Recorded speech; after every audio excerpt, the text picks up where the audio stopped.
What's good, guys? Feeling a little like chopped cheese right now. We'll see. We got a whole day full of interviews today, so okay, let's do it. It's gonna probably be one of our busiest days of interviews. I'm low key very excited. Um, but yeah, let me invite this first guy on real quick. Oh, okay.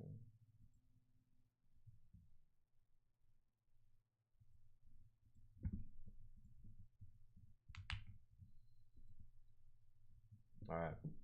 Invite has been sent. Let's do it. Another day. Not gonna lie, guys. When I woke up today, I felt a little sick, but the grind don't stop. So, why does this guy have Google Meet?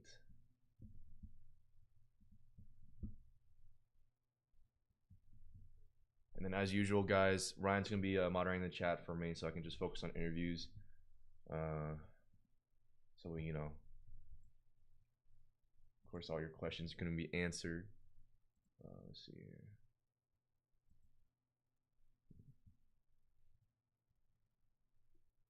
So the first one's gonna be at 10 a.m. and then it's gonna be basically back to back till like 11, 12, and then we'll have like a little 10-minute break, and then it's back to back again, and then boom, boom, boom. Okay.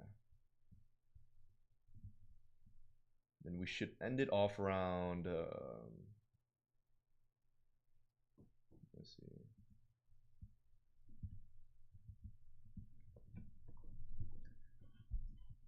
All right. I always do like a 5-minute test with everybody I do. I don't know. I mean, I did email them like, show up 5 minutes early if you guys could, but as long as they show up on time.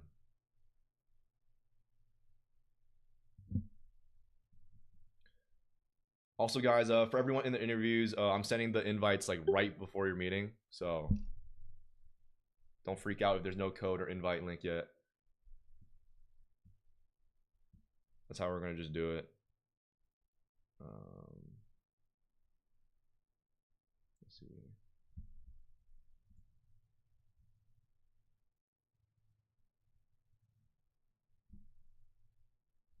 Let me text this guy real quick.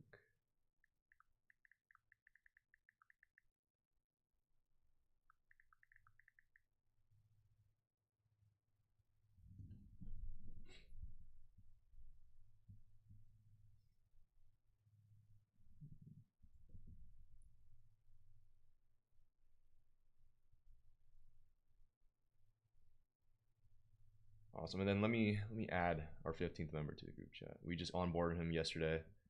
He's all good, dope guy, building something cool. We'll review that once his intro video comes out. Let me see. One sec.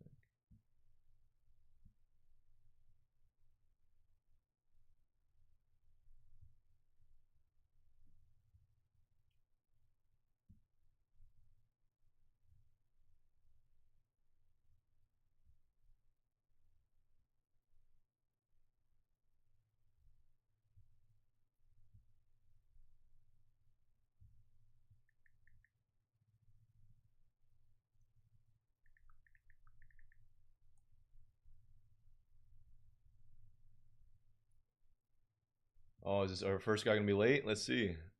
Well, we do have like a 3-minute like kind of delay with everybody, so.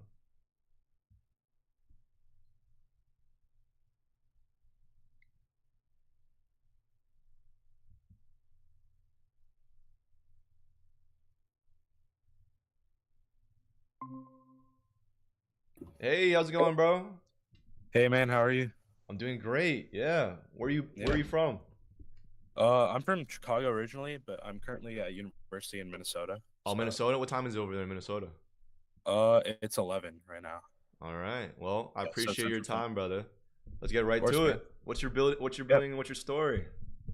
Yeah, so I guess I'll start by telling you a little bit about myself. So my name's Tharoon, to the audience, and I grew up in Chicago all my life, and I guess uh, what in high school, I had a startup for a year, and currently, right now, I'm working for a venture capital firm, and we have around 2.1 million under management, and we're deploying Wow. checks basically across the country to invest in startups that are solving problems for like the digitally native generation. So think Gen Z, Gen Alpha, and that's currently what I'm working on right now.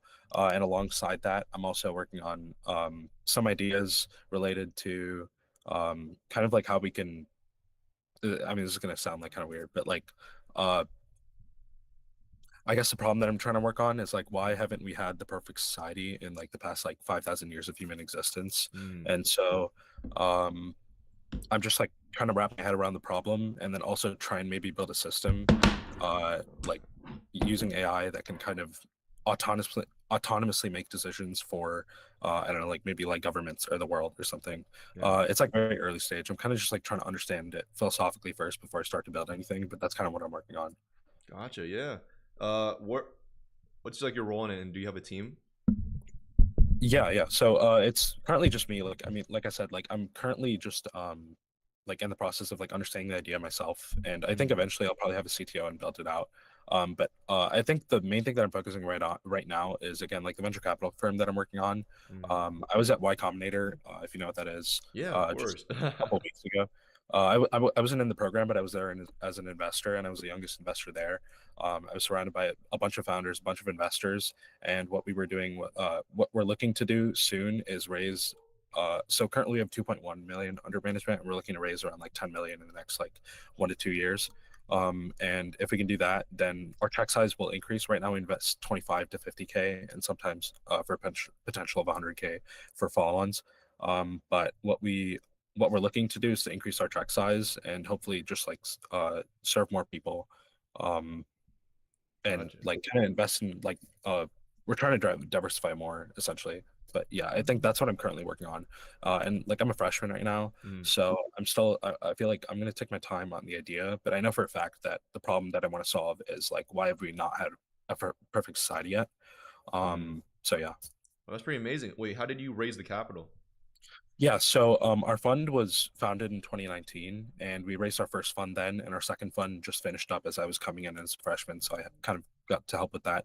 Essentially, all of our LPs, limited partners, which kind of contribute to the fund, are from the startup ecosystem in Minneapolis and St. Paul, and also it's just a variety of people from different backgrounds that from alumni in the university to again venture capitalists and startup ecosystem, and then combined with like we have tons of Fortune 500 companies, so like people from there that have tons of money that we're willing to take a chance on some kids essentially.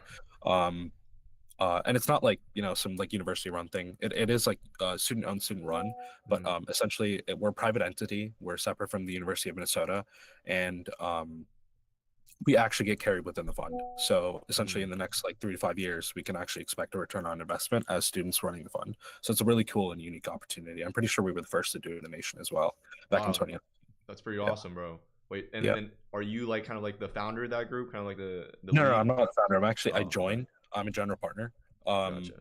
so uh, yeah, so like I'm a freshman right now, so I just came to the university. I was able to join recently. Hmm. Um, but I'm like one of essentially like I'm one of the people that's going to be spearheading raising the next fund.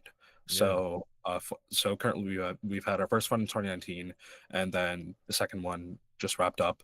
Our third fund, Fund Three, is going to be probably spearheaded by like my generation of students, and then some like seniors that are going to be around in the next 2 years.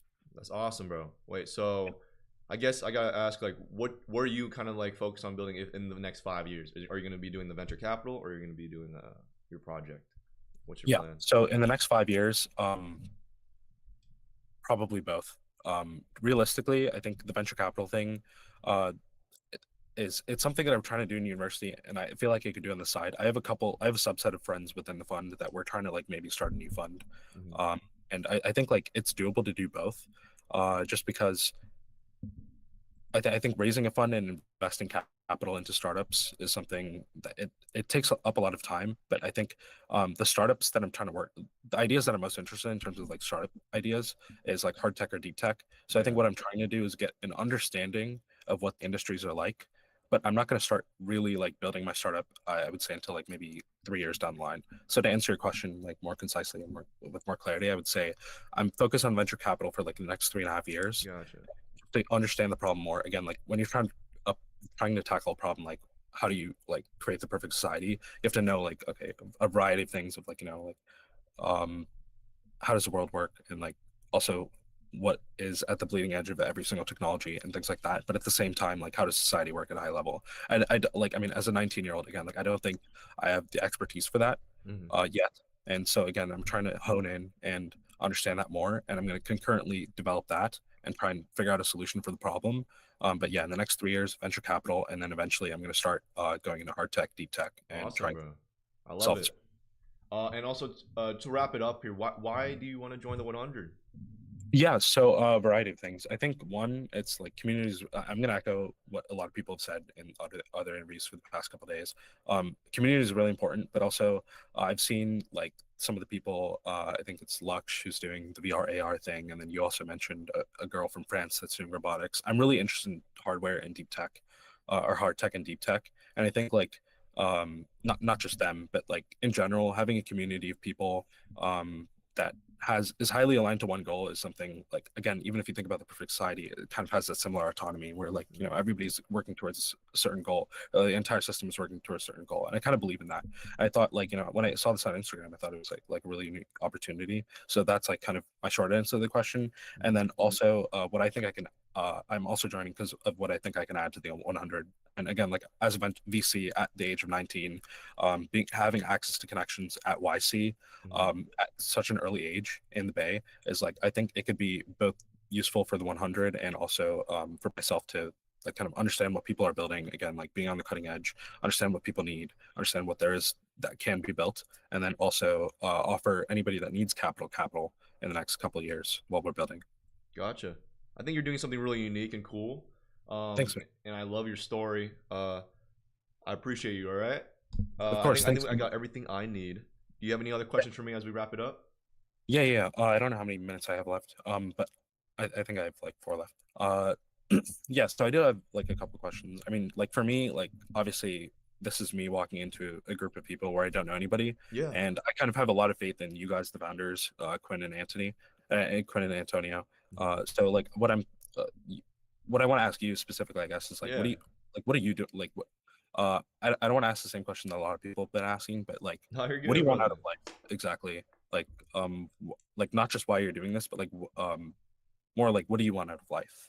Out of life, Yeah.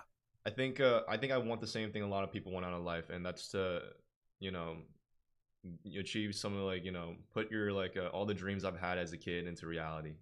Achieve my the largest goals I've ever had, and um, and the reason why I built this community is because when you're by doing it by yourself, every goal that you dreamt of seems kind of impossible. But the moment like you bring a team together, like in any company, you bring a team together, it starts to feel more real. And if you have a community of like-minded people where everyone believes in like that delusion that they will be great, it feels more real that way. And Mm, that's kind of like that's my goal. I think yeah. ultimately now my mission is to build like a community of entrepreneurs, and it's kind of like with the AI boom and everything, now everyone having the resources they have now to build any software and technology they want at their home without like huge amount of capital. It's becoming like there's a shift going on right now where people are going to start building more than actually being working under somebody, which is Mhm. I'm very excited for this new era, and we're looking to make our mark in it. Yes, sir. Well, Yeah, of course. Yeah, that's cool. And I guess there's a follow-up question. What do you think the meaning of life is? the meaning of life, bro. You're giving all the deep questions. The meaning of life. Hmm. I think the meaning of life is it's very simple. I think everyone has their own version of it, and as long as you live it fully with like no regret, then that's your true meaning of life. You don't live life like you're gonna probably regret it. I think because you only Okay. have one, so Yeah, that's fair. Yeah, like subjective experience. I would agree too, to some subjective extent. experience. Yes, sir. Well, I appreciate your time, brother. You have a Yeah, great of rest course. of your Thanks day. so much for Okay. that, Antonio. Thanks, man. See ya. Yes, sir. Got the deep questions early morning. That's all good. It's all good. It's fire. That's fire. VC fund. What is his business? He didn't start yet. 3 years down the line, he's gonna start it. What? He's Why really 3 years? he's focusing on his VC fund right now, which is honestly a very interesting Oh, he's a concept. VC fund? Yeah, he's a general partner in a VC firm. It's very cool. He created his own one. No, he joined it. Really, as a partner? Hmm. He looks very young. You sure? He's 19. Oh, someone wants to join. How's it going, Shane? Good. How about you, man? I'm doing great. Where are you from, brother? Arizona. So Arizona? Arizona. So it's 10 a.m. Yes, over sir. there too. Yeah. Yes, sir. Well, we'll get right to it. What you building or your story? So what I'm building, let's see. So I have built two separate businesses. One was a handyman business I built over about an 8-month period while I was helping my buddy start up an aviation sales business. And I ran that up to about $5,000-6,000 a month. I had a good 10 to 15 clients a month. I had a couple big deals. That's what kind of pushed me up on making that money monthly. I did have a good couple months where it was like 7. And then right now I'm doing a detail business on the side. I just got a connection though that I'm going to be able to do 3 cars a day. So hopefully that's going to be about 4,300 before tax, just on the side. And then about me, let's see. So I'm 22, turning 23 January. I work for Southwest Airlines right now. I'm just about in my 2 years. January 15th is going to be 2 years with Southwest. I'm also going into school to become a pilot in February, and I'm wanting to build stuff on the side. That's why I actually, on top of those 2 that I had built, now I'm working on a tech innovation company, specifically mobile apps and web apps. And that's just because I actually ran into a guy at Adams Polishers, and pretty much my sales just kicked in, and he was like, hey, do you know anybody who has this? And I was like, oh, yeah, of course I do. And I kind of just talked to him and tried to figure stuff out. Got home, just got on the phone calling all my buddies trying to figure out if I have anybody who would be capable of building something like that. Ended up finding this guy that one of my close friends that I've known for like 7 years. Yeah. Anyway, one of my close friends, his buddy him and his buddy have a degree in it, and have built apps, and then we're working on kind of like the next sort of Amazon. Of course, that's their dream, so they're trying to figure something like that out. But they said, we're totally down for a few handless customers. Like, we'll pop them out and we'll do, work a deal. So I got a 70-30 split deal with them. So now I just got to find sales. So I kind of set that up so then hopefully while I'm in school, I can try to find sales for them, because as long as I can grab the deal, I can just hand it over to them and they can build it, and I'll just have to manage everything. Yes, sir. That's a new thing. That's, we'll see where that goes. The Adams Polishers, they said they had to wait till New Year. So now coming up, hopefully I can make that happen. That'll be a big one. I'm super excited for something like that. I mean, they gross up of 25 million a year. So they have, deep pockets, and they definitely would need something that could manage the entire thing. We're thinking about maybe doing something warehouse related eventually. Other than that, so I got one sister. Family lives out of the state. I live here with my girlfriend, have been for about 2 years. High school, Westview. I don't know if you know where that went or where that's at, but kind of, yeah. I think I heard of that. Yes, sir. Yeah. Yep. So grew up in Avondale, and then now I live in Scottsdale. Yes, sir, bro. I could tell you're a natural hustler from all the business ventures you got so far. Right. I'm a busy mind, man. The thing is I'm gonna fall into either in a social, media addiction, or I'm gonna do something worthful. There we go. So something worth it. What's the main thing you're gonna be like pursuing? Like, what's the main venture you think you're gonna be focused on for these next 5 years? The thing is truthfully, I want to get my pilot's license. I want to get my CFI, my II, my commercial. Basically, I want to become a commercial pilot. I think that's first off, that's something that I think is just an adventure in life. I'm gonna be able to travel quite a lot and get paid to do it. And then, I'll be able to have funding. A lot of times, I mean, of course you could start something from the bottom. I don't know where you came from. Mhm. But it's just, you can start something from the bottom, try to work your way up, or in my opinion, I want to do something I can enjoy, something I can kind of build on the side, maybe in the meantime, would be fantastic. That's why I try to set something up to where I don't have to physically do the work anymore. I've been physically doing the work for years and years, and I've built companies to the top to where I could actually have done that for the rest of my life. But Mm. it just, when you're stuck doing the work, the handyman work, the detail work, it's rough on you. Yeah. It's just you see your boss doing something, or your partner doing something, and you're just like, it's a little hard. Mhm. So that's where I'm wanting to be in the future. I have, the dream of being a pilot. I think it's something that, I'm going to really enjoy. So I want to do that. But in the meantime, man, like you said, I'm a busy mind. So I'm going to be doing all kinds of different things. I think specifically I'm going to hone in on that tech innovation just for the next, 3 years. That's going to be worth a shit, just because I have actual coders who have built mobile apps and have built, web apps and everything. So I know for a little bit longer, those are going to be useful. Eventually, AI is going to come in and sweep that. But if I can get a couple sales in, those sales aren't small. So Mhm. if I get a couple sales in, man, I could pay off my loan. I could, help my parents out. Something, just Gotcha. something. Yeah. Well, I have another question for you, brother. What do you need the 100 for?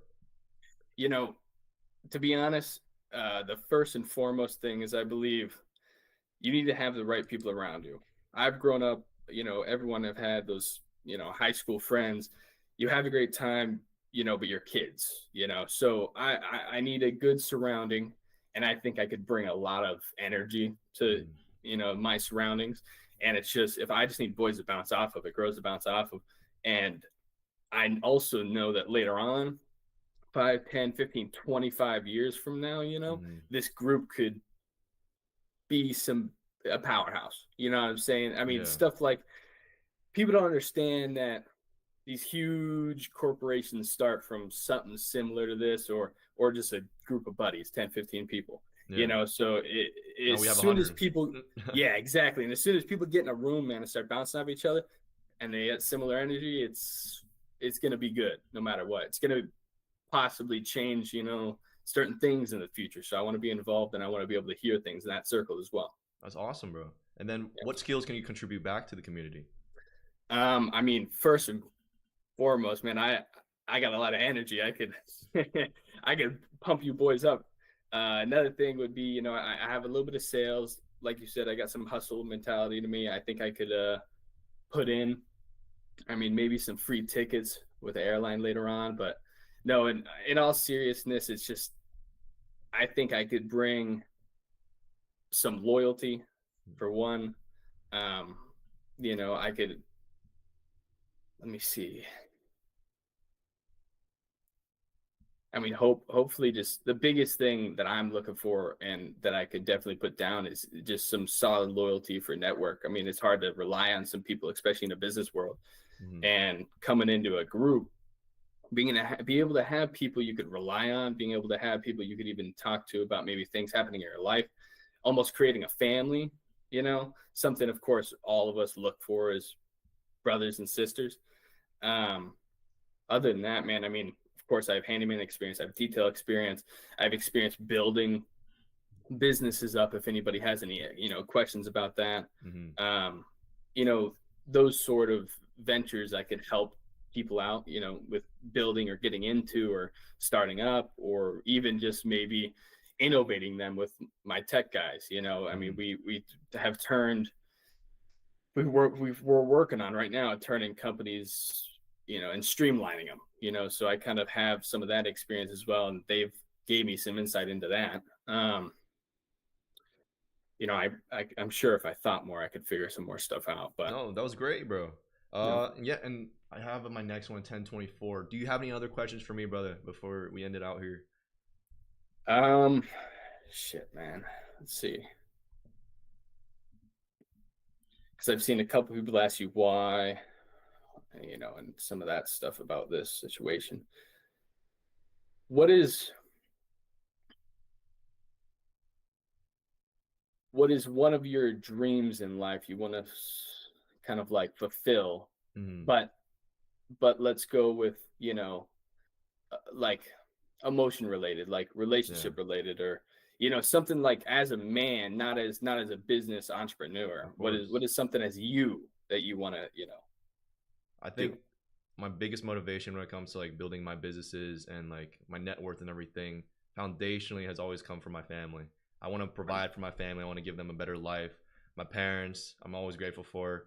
Uh, those guys are, those guys were the best parents in the world. I want to give them the best life they could, the people I love. And I think that's the reason why I started this community. I started with some of my best friends. I want to bring everyone around me up, and the people who Right. started with me up. And fundamentally, that's my dream, 100%. Right, Like right. there's a number behind it, and there's this wealth, and people think it's greedy.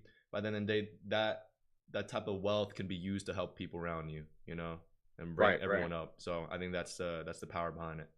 Right, right. And there's always going to be haters, brother. They're No always matter going what to you be. do, no matter what you do, there will always be people pushing the other direction. Yes, sir. Well, Um, I appreciate you, Shane. All right, you have a great rest of yeah. your day. No worries. You as well. Yes, sir.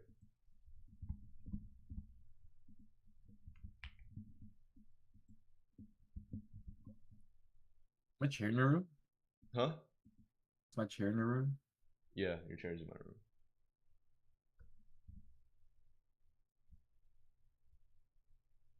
All right.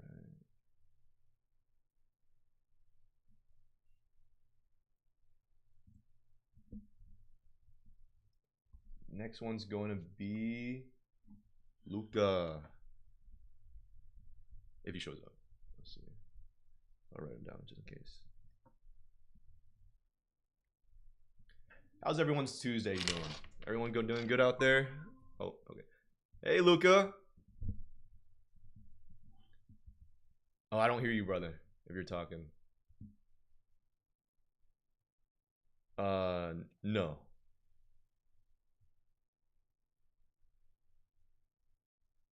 Oh, not yet. Can you hear me now? Yeah, I can hear you perfectly now. Perfect. Oh, I can't hear you now. I think you did something.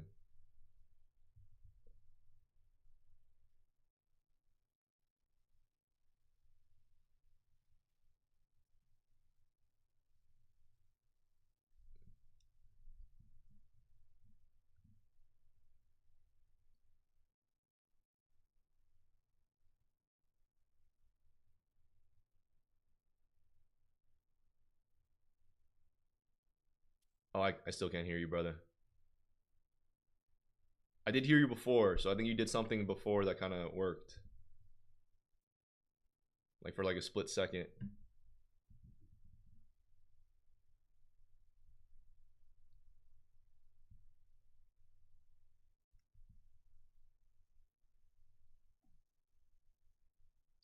Huh?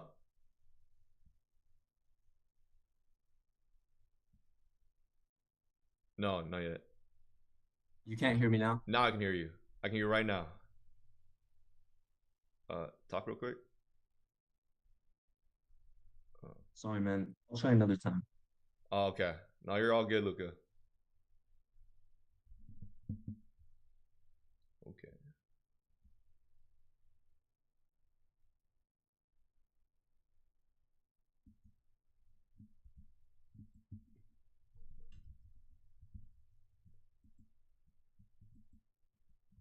Don't worry, Luca. I had technical issues yesterday. I feel you, brother. So if I crash out for real. Oh, Luca, how's the audio? Oh, I hear you now. Do you hear me? Hear me? Kind of, yeah. Yeah, we'll get right to it, man. What's your story? Oh, hello. I like hear you for like a split second, and then it stops for a second. I can hear you. Oh, I can hear you right now. Right now, I can hear you. Dude, I'm so sorry about that. No, that's no problem, man. What's your story? What were you building, man? We'll get right to Yeah. it. Let's get right to it. My name's Luca. I'm from the Southwest of the United States in New Mexico, but I spent the past 6 years on the East Coast, my BFA in the arts, and I studied for a minor in business administration. Gotcha. Yes, sir. What are you building right now? Yes. So currently, I'm working on a private company firm that utilizes something I call the 3Ds. dividends, distributions, and dividends, derivatives, and distributions to utilize stronger returns in the stock market. Mm. I won't go too much into the details of it because it's a rabbit hole, but essentially utilizing capital in these different brokerage accounts through a LLC that I made in 24 for enhanced profits. Gotcha. Is it just you, or do you have a team? No, it is just me. Gotcha. Specifically in the time that I was in New York, I would try to find other people who were in the finance space, which were a lot of people, but nobody who's specific to just creating their own thing. I mean, derivatives referring to options trading. So I don't think whenever people hear trading, they think of like candlestick charts, Asia session, London distribution manipulation, whatever. I don't think I've looked at a candlestick chart for like the past year. What I look at is lists, and that's pretty much all what options trading is. Yeah. And I've been building capital from that for the past year. Yeah. And how is it? It's good. Mm-hmm.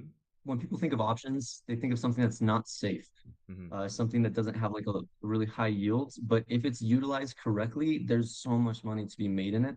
Gotcha. Specifically because when I think of options, it's like the tesseract of finance. There's so many different little corners of it that you can utilize to build your money so much bigger. From doing it from a year, I've started thinking that it's more like money's a tool Mm-hmm. from like a commodity or something you use to just buy food. It's genuinely something you can utilize to make more money. There's this quote I like, money makes more money on money than money could ever make on labor. And options has proved that to me. So now I'm just trying to share that with whoever will listen. Yes, sir. So is your company going to be run mainly on your capital, or are you trying to get investor capital? As of now, it is. Getting investor capital would be a huge accomplishment. I named it LIA LLC, or Liaison Investment Assets LLC, with the intention of building a network that I can connect to it. And when finding people who I trust, using them as authorized users on the account. So that way it's like a shared venture between multiple people and not just myself. Gotcha. Do you have the license for that already? Yeah, I do. Awesome. I have all my documents here. Yes, sir. Hope there's nothing private on that page, but Yes, it's sir. an official one. I started with a Fidelity brokerage, realized that the fees are ridiculous Yeah. for doing options with that. Then I tried finding something that has a stronger utility. Went to Thinkorswim's Tasty Trade, and that is brilliant. But let me tell you this: it's amazing how much regulation there is when it comes to investing with businesses. They don't make it easy. It's not as easy as an No, they individual don't. account where you can transfer. Yeah, it isn't. And then when you're getting banks involved too, like there's wire transfers. There's so many details you would never think of that are so frustrating. And if I could figure out a way to streamline that into something a lot more consolidated, it would be an asset to people involved. Gotcha. No, that sounds very interesting. How are you planning on scaling this in the next like 5 years? Absolutely. So I work with a set amount of capital right now that I answered in the paper that we all did, and utilizing options, derivatives, distributions, all that different stuff, yielding higher yields. So eventually it's going to just be how do I say it? An accelerated compounding growth effect. Like whenever people think of compounding, they just think of like money from dividends growing over time, like a snowball rolling down a hill. But utilizing these three different assets that I talked about, you can do it so much faster than that, as long as you're sticking to a very specific model. And I have those models developed. It's proprietary. But yeah, I hope that answered that question. Oh yeah, of course. You're making me tick here. Yes, sir. No, you're good. My next question is, why are you here today, man? Why do you want to join the 100? Absolutely. I want to join the 100 because I'm tired of being surrounded by passive and complacent people. People who just live their day to day, thinking of surface level stuff like what's going on with the next game, or what's TMZ up to. Like everything I do in my life, it has to either make sense or make money. It's got to move that needle. And everyone I'm surrounded with, whether it be in like the East Coast or the Southwest, I can't find those people. It's like nobody really exists. You had a reel that you posted, and I know where you saw the original guy who said it. He said, "Why are we not all running like our heads are on fire?" Yes, sir. That encapsulates exactly what I have to feel in this day to day. You know, I love that. and the 100 contributes to that. I mean, my company's name Liaison Assets. Can you imagine liaising with 100 people across the country? Like that's an asset to itself. So Yes, sir. Then what I'm just describe to me like your day to day and how many hours you allocate towards like running your business, because that kind of gives me an idea how much time you got in general for like even the quant sure. community.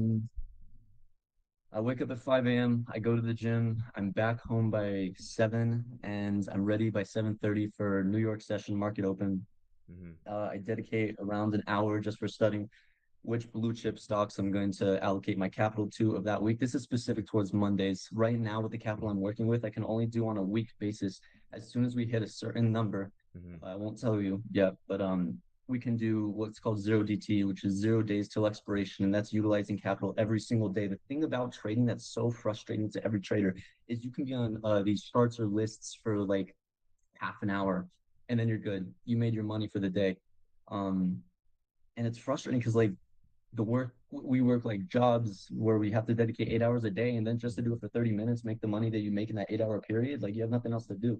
So as of right now, to answer your question, I only have like half an hour to an hour that I got to dedicate to this, but I have so much more time acclimated to what I can contribute to the community in its Gotcha. whole.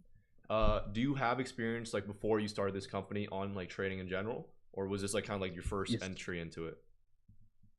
Oh, that's a rabbit hole of information in itself. I was on I was searching courses, trying to figure out what I could, losing a lot of money to trying to learn candlestick technical analysis until I realized it just wasn't for me. I was losing thousands and I'm like, I can't do this anymore. I got to figure out what is going to actually move that needle. And ultimately that was options and it's underutilized. So that's where I feel 100% confident that I can safely put my money towards it. Perfect. And I think we're running out of That time answer your here for the question. next one. Do you have any questions for me, brother, as we ended here? Yes, yes. Sorry for the sound again, but what are you looking for in your team? 100 people. Yeah, of course. Well, I think I've said this, and I think that's like a very common question everyone asks. And fundamentally, I always look for, passion and drive is kind of a foundation. Everyone within, even these interviews, you got to have some passion and drive and like a dream and a goal you want to accomplish. And I think everyone does have that. I think the most important thing is proof of concept. That kind of allows me to put your dreams into reality and allows me to really measure your commitment towards your dream. A lot of people usually like say, "Oh, I'm going to do this in the future." You could say that, but I can't really like measure how dedicated you are to that dream if you haven't started yet. Actions speak louder than words. Exactly. Yes, sir, Luca. Hey, I And then appreciate you, real quick, I brother. know I'm running out of time. I just want to say good luck to everyone else who has an interview with Antonio. Good luck to your dreams, and I hope you guys make it. I'm rooting for you. Thank you so much, brother. You have a Cheers. great rest of your day. Thank you. You too. Bye.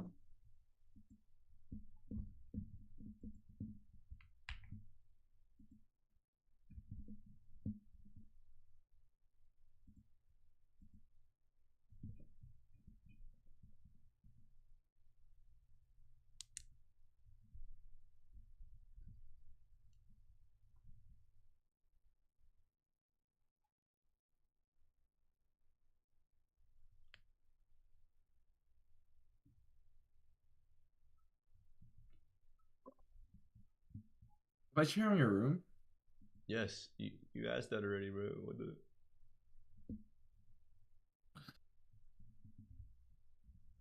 Is it a red chair? yeah, how's that guy? No, I liked him. Good.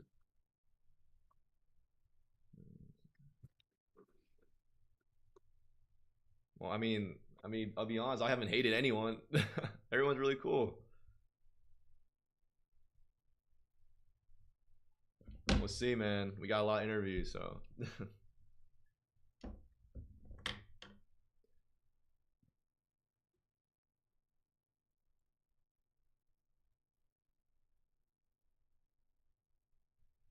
Imagine if like companies live stream their interviews. Like, imagine you interviewed a McDonald's and they live stream that shit. I might be over. I would watch it. I know I'd watch it too. Or like imagine like Deloitte, they live stream all their videos or like their interviews. That'd be kind of funny. Yeah, I guess so. No, I would love to see an interview from like a hedge fund or something like that, like those quantitative firms. Ooh. They're just gonna make them do math Ooh. problems all the time. Like, hey, what's 1,000 times 2,500? No, Yeah, okay, that's mental easy, math, but bro. but What's the square root of 256? yeah.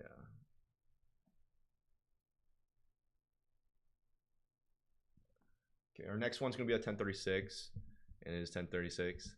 Let's see, 3-minute delay.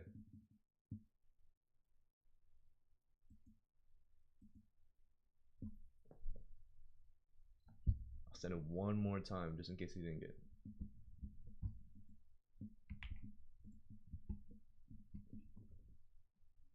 You know, I think that's a cool thing companies should start doing. They should start live streaming their interviews. I think people would love to see like who they're hiring or like what questions they have. Or that might be like low-key invasion of privacy. Who knows? We'll see. Maybe.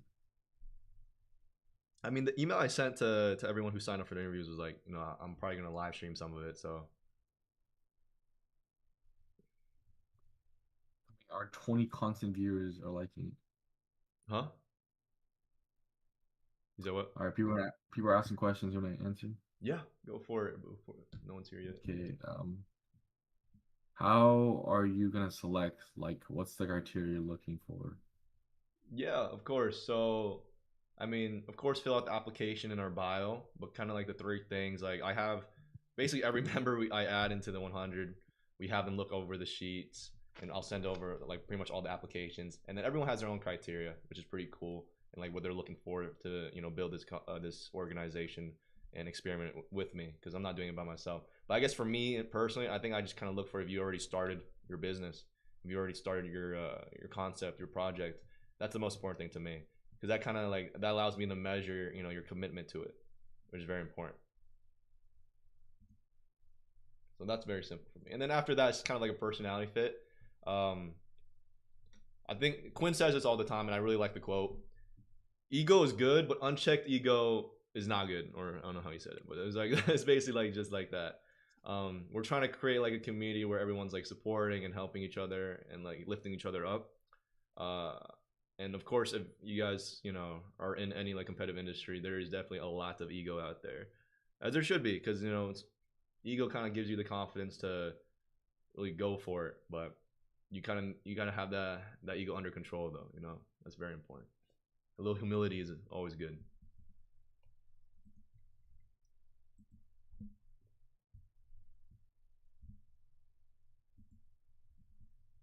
But yeah, so far, did you guys like all the interviews?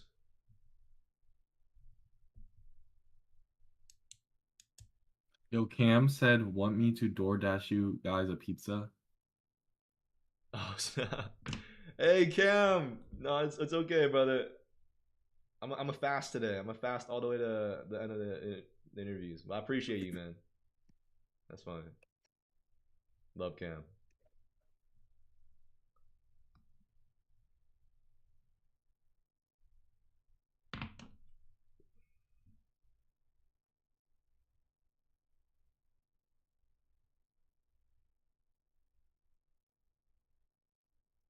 Oh, one of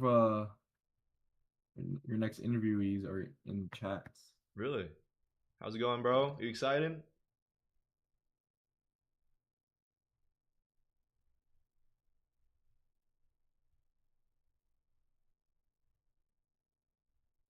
People are saying they like the last guy. Yeah, He's focused, intentional, and clear about what he wants. that's true. That's really good. You need to be clear about what you want.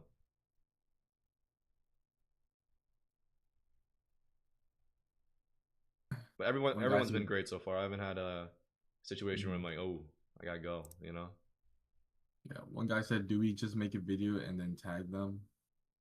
Yeah. Usually, kind of like that's kind of like that will like expedite your process to it, because we were still looking at applications. That's kind of like the main way.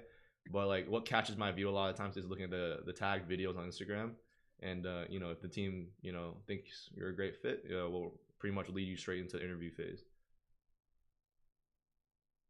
A little loophole there. Loophole, yeah.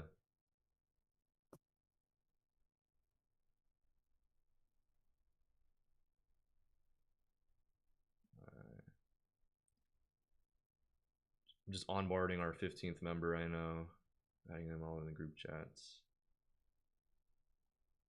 DeAndre, he's cool. Yeah, he was one of our private interviews from last week. Did you ask him in Discord? You text him about it? Yeah, I'm gonna share the link right now.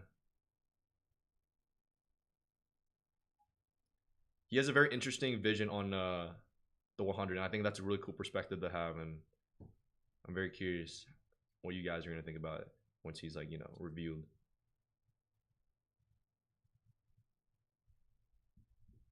Okay. Well, I'm gonna send the invite for the next interview. This guy ghosted me.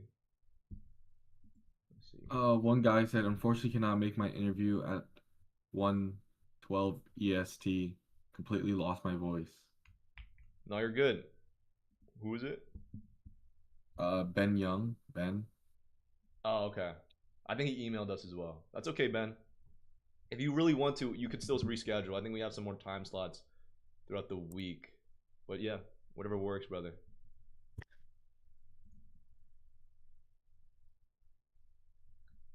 I opened like 130 time slots, so we should be chilling. What's the goals of this community? Well, to have a higher combined net worth than Elon Musk.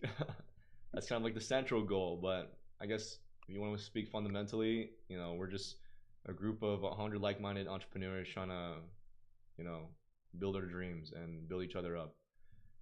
It's basically trying to create a collaborative ecosystem where everyone's like, just helping each other, collaborating, and then when you have 100 like-minded individuals in one room together, you're going to solve big problems. And I truly believe this type of group can solve big problems if executed correctly. So this is kind of like the most important stage we're in.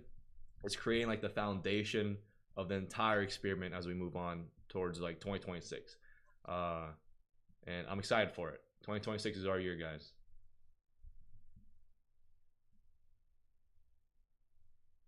My interview is at 12:48. Will I get an email or something?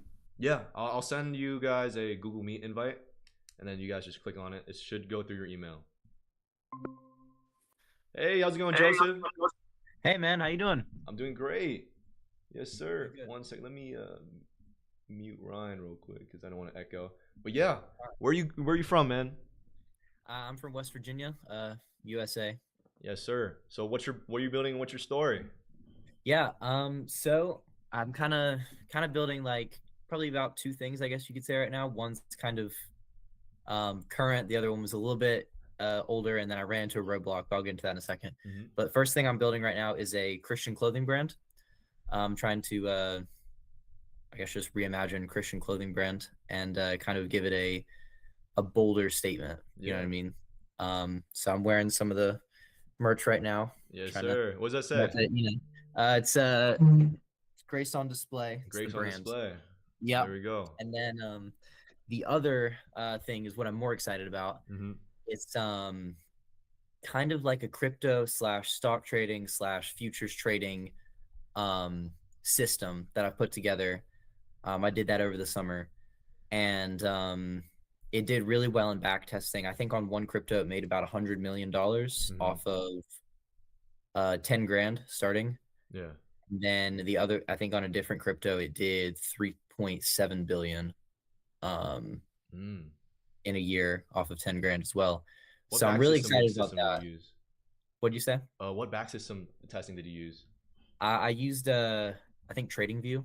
Oh, TradingView? Gotcha. Mm-hmm. Yeah. So I was really excited about that one. I grinded on that thing for months, dude. Yes, sir. But it I ran into a lot of problems getting it up and running. What was your biggest challenge? I'm really not that good of a coder. Oh, yeah. So, good thing we got AI, right? Exactly. Yeah, it helped me a lot with it. But man, I kept hitting roadblocks. I kept hitting roadblocks, and then life happened. I got really busy with senior year and all that. And then I kind of pivoted. So I kind of told myself that I would revisit it in college, or if I found somebody who was better at coding than me to help me to figure it out. Because I can't figure it out myself. I spent probably 3 months straight just trying to fix it, and I couldn't fix it. Really? So it's kind of like an automated trading system that you kind of just like let go and do whatever. Basically, yeah. Mm-hmm. Yeah. What's your main business that you want to scale in the 5 years? What's your focus? Um, well, as of right now, I got accepted into Tedder College of Business. I don't know if you've heard of it. But it's a newer business, it's a newer college of business, and basically the idea is you go to 7 different countries around the world, and in each different country you start a different business. So I think I go to Dubai next fall, and that's going to be I think I start like a drop shipping business there, and then I go to India, I start a D2C business. So probably for the next 5 years I want to go to Tedder, maybe even be in the 100. Find a coder, work on those businesses inside the college, but also the stock trading thing is what I really want to focus on. How do you think you're gonna balance like school and your businesses and also the 100? Yeah, honestly, I think they're all going to fit really well together. The college, it's the entire focus is the businesses. Like that's what you're graded on. That's what you're that's where your scholarships come from,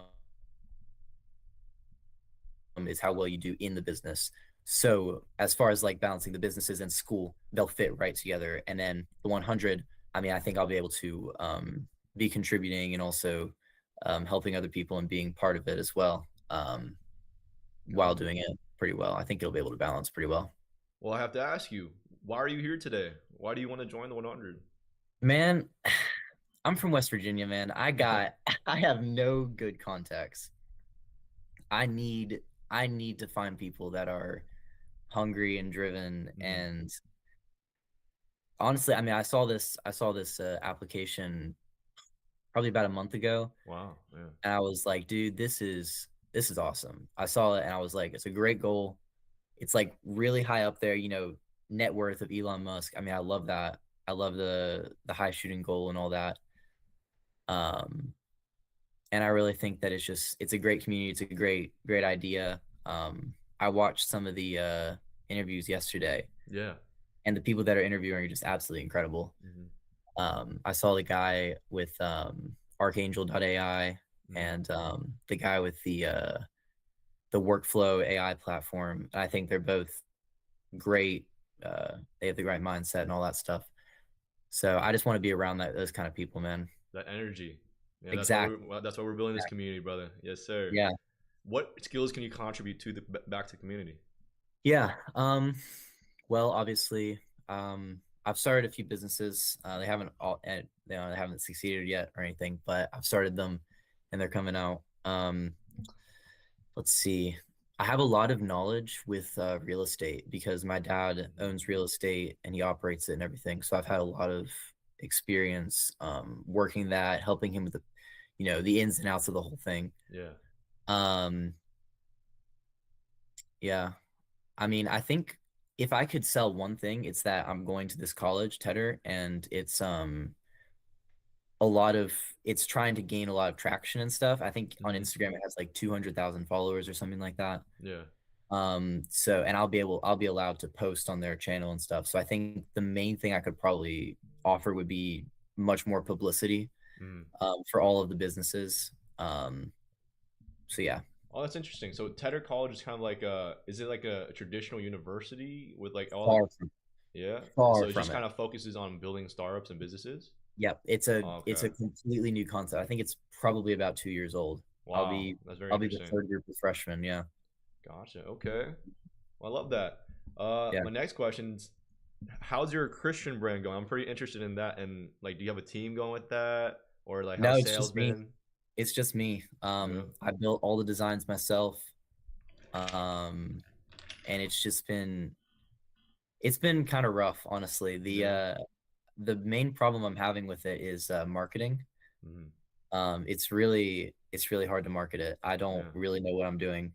So I'm kind of just I got I got contacted by a Shopify email expert or whatever. Yeah.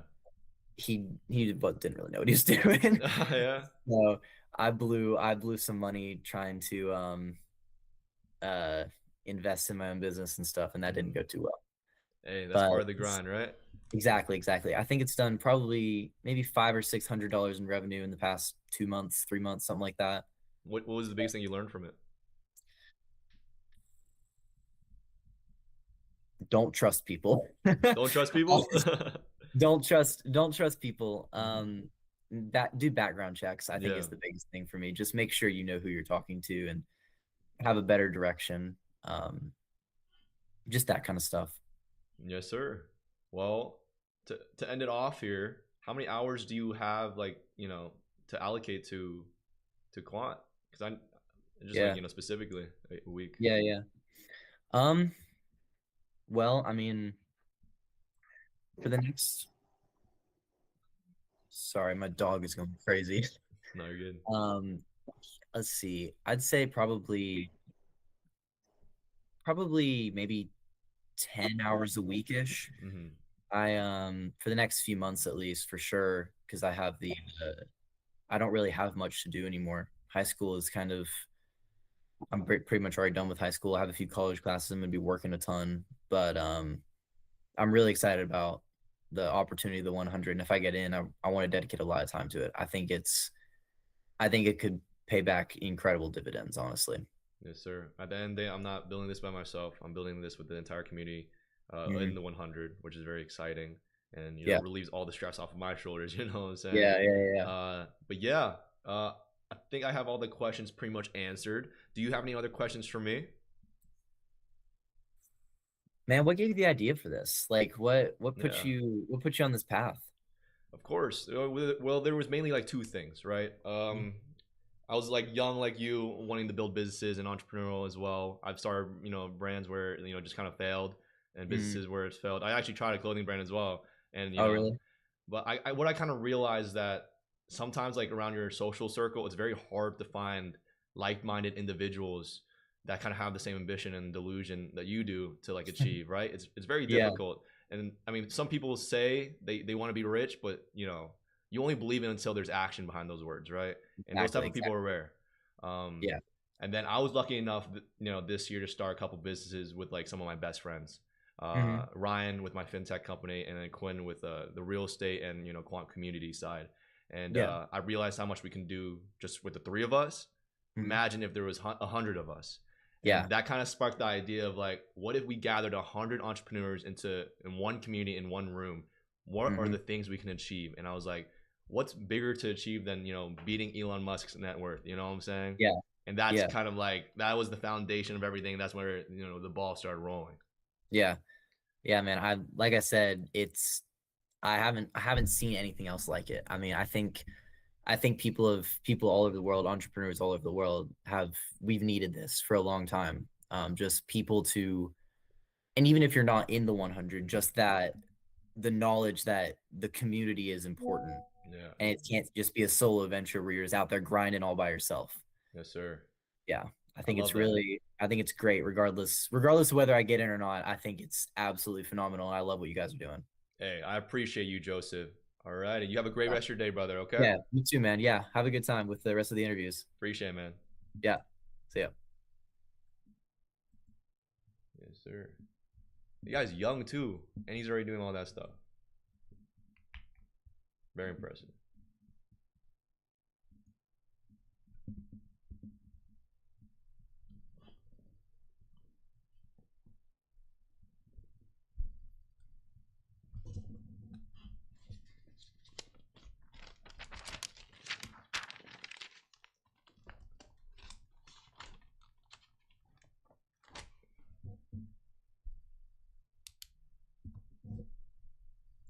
Oh, sorry. Let me turn up Ryan real quick. My bad, Ryan. I can hear you. You're good. You're good. People are sad that it's not under 18. Hey, how's it going, Isaac?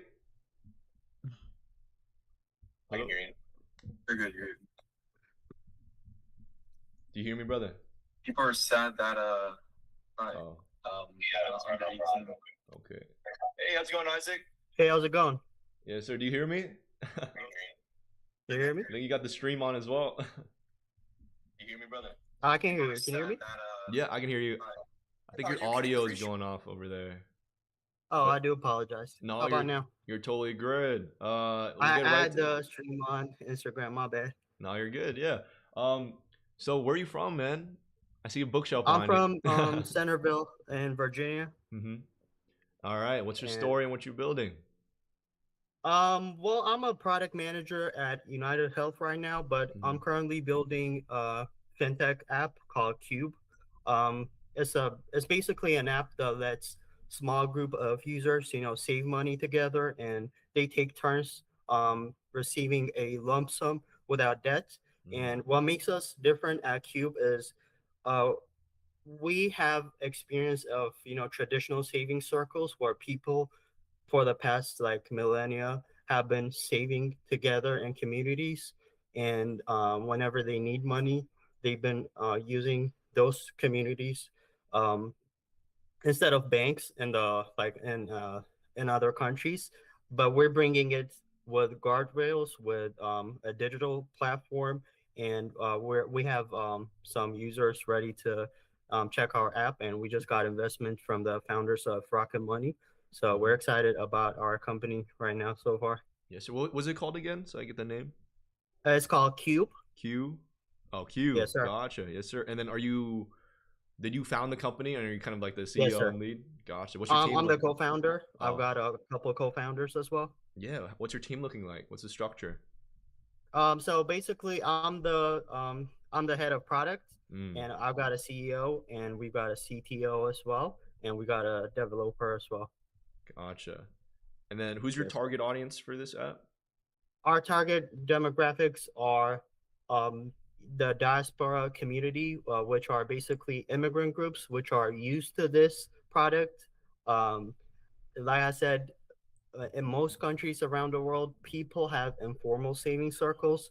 So the reason we came up actually with this idea is I had a wedding, or I proposed to my girlfriend, and I had a wedding, and I was told to come up with a huge price tag, more than 20K, and it's kind of hard to find that kind of money quickly without getting into debt.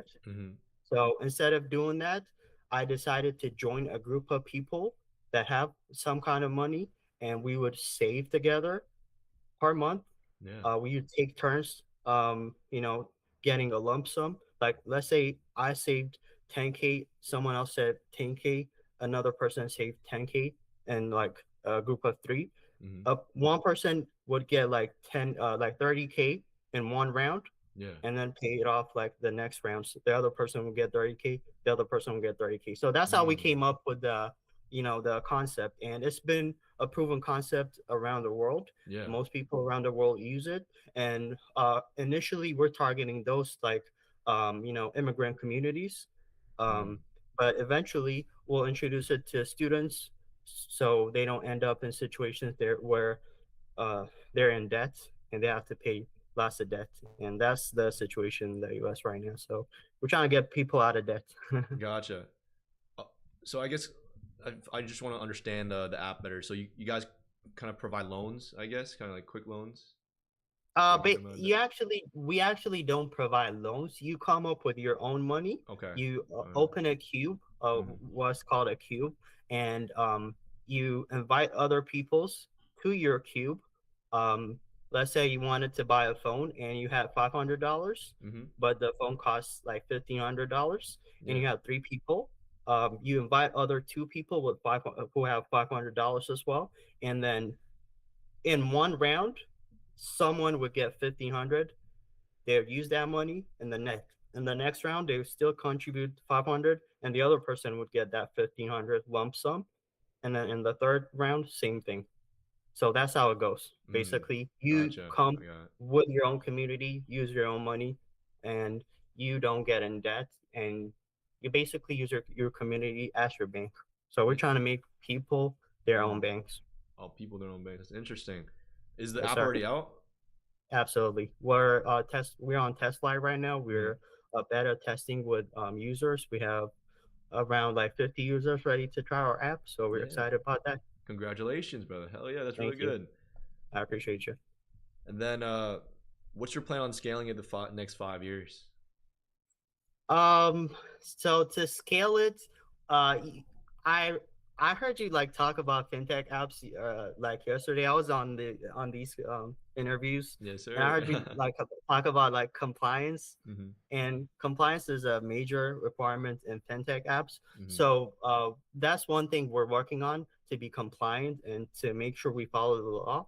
Yeah. And uh, like I said, we just got a first round of investment from the founders of Rocket Money, and we're trying to like scale it up and try to get into like try to get ourselves exposed to investors, Mhm. and hopefully grow Cube to like this area, which is the DC, Virginia, Maryland area, Yeah. where we get a certain amount of users, and we'll go from there. Okay. I think I got a really good idea of what you're building, what your business, and kind of your role in it. I have to ask you Yes, now, sir. like, why do you want to join the 100? Awesome. That's a good question. So the reason I want to join 100 or the Quant community is like the first time I saw your video, I was like really interested. And you kind of remind me of, I don't know if you know him, but you kind of remind me of James Dumoulin, like the guy from the School of Hard Knocks. He's I know the on School like, of Hard Knocks. Yeah, yeah. yeah. And you kind of came up with a really creative concept of making entrepreneurs accountable. So Mhm. if you ask me or anyone in here, do they have goals? Do they have like a motivation to achieve them? Everybody would probably say yes. Everybody would say, Mhm. like, I would do it.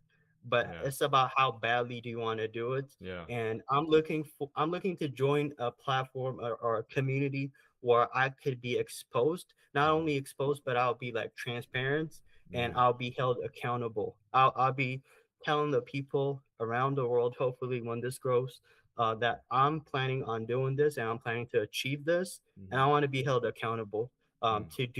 to do that. So that's why I basically want to join I want to join Quant, and I want an environment that like forces like extreme focus, and Mhm. it pressures you, and like it gives you honest feedback from your network of people, and it motivates you to do more. So that's why I want to join Quant.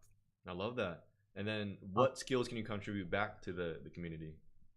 Awesome. So my honestly, like my biggest skill I could say is like turning an idea fast, or like executing an idea fast is one of my biggest Mm-hmm. skills. I can like I can take a messy problem, like I said, with my own situation where I had to have a wedding and I had to save up money. Yeah. I could take that and build it into an app and reduce the few things that matter, and ship a clear, you know, basically I'm a product manager, so I say MVP a Mhm. lot. So I want to ship a clear MVP and iterate based on real feedback. So that's my biggest skill. I'm strong on product Mhm. thinking and storytelling and explaining a concept simply to people and positioning it in a way where people could easily understand, and getting people to say yes. So that's one of my skills. So I believe I could bring that to Quant. Yes, sir. I love it. So this was kind of like your idea for that, and then you kind of recruited the team. Yes, sir. Yes, sir. There we go. You found a problem in like your life, and you made an app for it. And I think that's basically the definition of an entrepreneur. And I love that. Absolutely, and that's how you will succeed. If it's not something you wake up and you want to do every day, if it's not something you're obsessed about it, Mm-hmm. you won't succeed. So that's why I believe he will succeed. Yes, sir. I love it. And then, are you what marketing stuff are you guys doing right now? Like, are you guys been like showing your product live publicly, stuff like that on social media? Um, to be frank with you, we are working on like getting a social media manager so we Mm-hmm. can do more on the marketing side of things. We haven't been doing much of the marketing side. We were working on our product and like trying to ship our MVP. Mm-hmm. So we were kind of obsessed with that, but we're planning to hire now that we've got funding.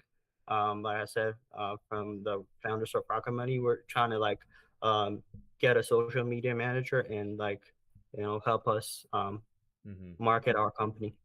Awesome.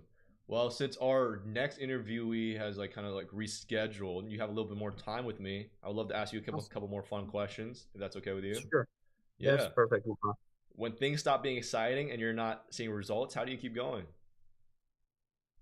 I always go back to why I started doing things. So it's like I said earlier, why matters, and the how bad do you want it matters. So for me, I always go back to I always ask myself, why did I get myself into this situation in the first place, and what motivated me to get to here. So I go back based on that. I see a clear like thought pattern, and I execute based on that. Yes, sir. And then how many hours are you realistically like can dedicate to the 100 community from like our meetings, collaboration, making content throughout the week, and our accountability system that I kind of went over yesterday, but let me know if you want me to, clarify a little bit more today. It'd be awesome if you could clarify it for me, but to me, I can contribute. Like I said, I want to be held accountable. I want to be held responsible for my things. Trying to like motivate myself to or expose myself to the world so they can see I can, or I'm basically saying I can achieve this. Yeah. So I can, contribute as much time as possible.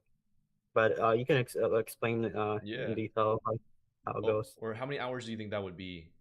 I'm just curious. Honestly, that Just would for the be more than stats. 40 hours. That would be Wow. basically like a full-time shift while working at my company. I'm passionate about building, and I love doing these things. So Yes, sir. yeah. I love that.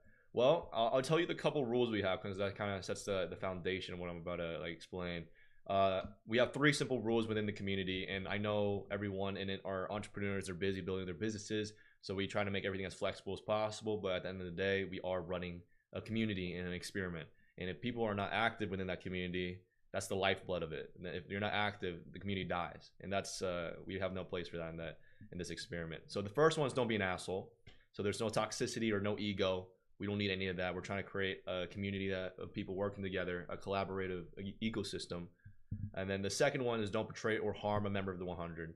So no hidden agendas, no sabotage. And basically my role is to bring together and recruit together the right fit of people that don't compete. Instead, it's like their sectors are in a way different enough where everyone can support each other, right? And then the third one's the most important. Never give up on what you're building. People change companies all the time. You can change your apps all the time. But the moment you quit on yourself and your progress, 99 other people can't help you out of that. And we have 3 branch kind of like accountability systems for that main rule. The first one is like we have a weekly like kind of like maximum 5-minute check-in a week. And you can post a video on it. You can text in the group chat.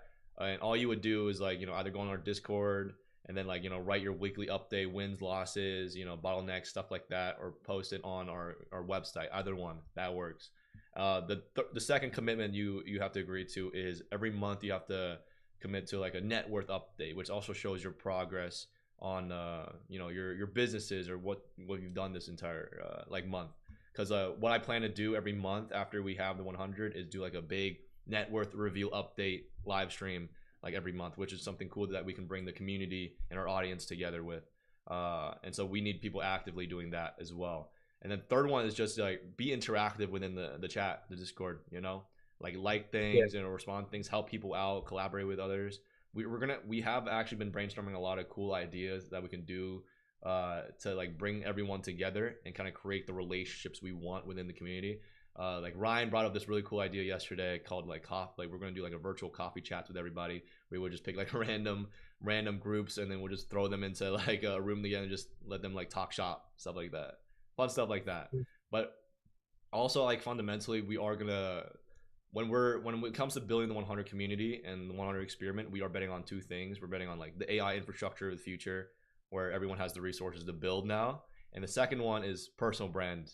And so content is a big thing we want to start collaborating with everyone with. And then that kind of goes with the transparency side of the experiment as well. And so having you guys flexible on like making content with, and so I can document your journey, which I really want to document, everyone in the 100's journey. That's very important to me.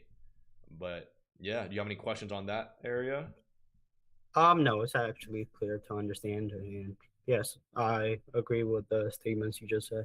Perfect. And then my last question for you as we end it off here, what would make you leave the 100? You probably heard me say it with everyone else. So that's actually a good question.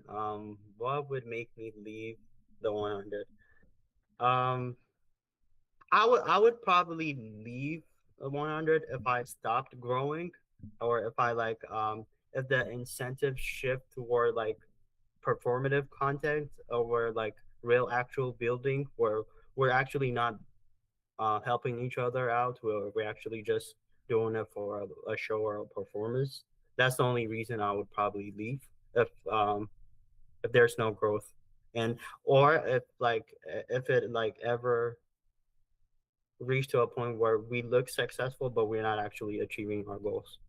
And how would that be the case? I guess can you describe that to me? Absolutely. So you said the rules you mentioned make perfect sense. So don't be an asshole.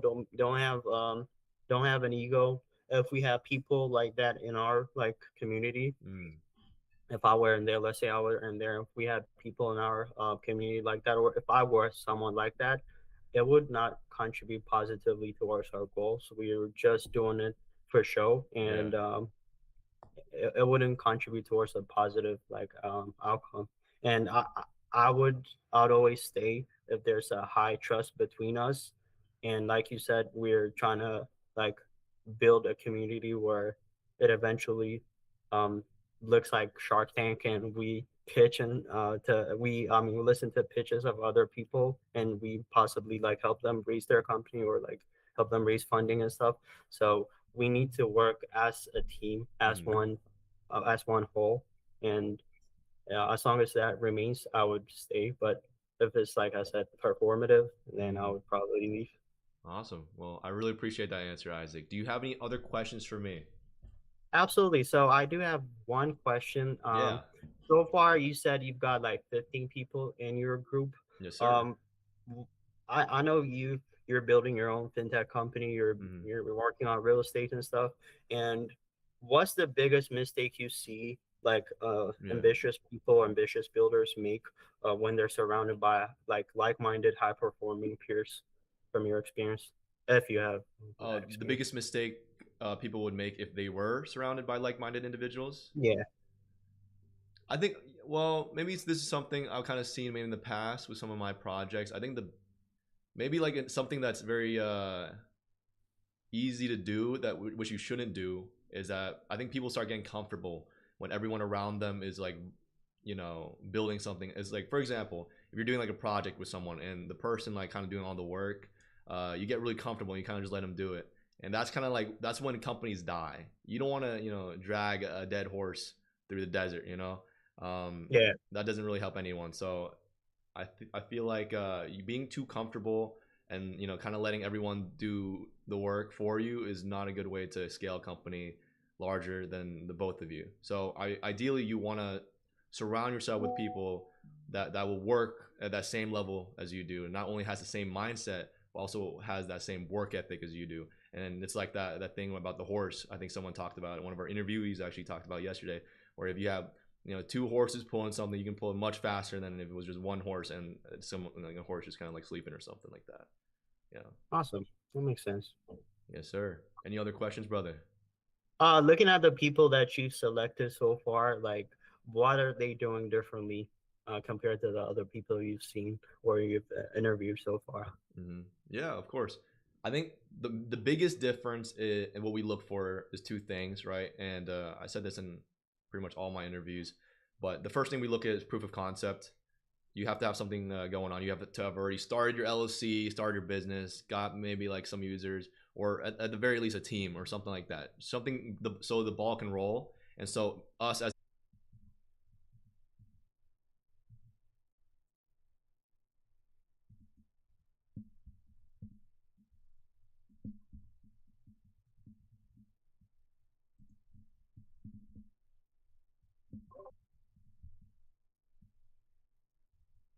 yes, sir.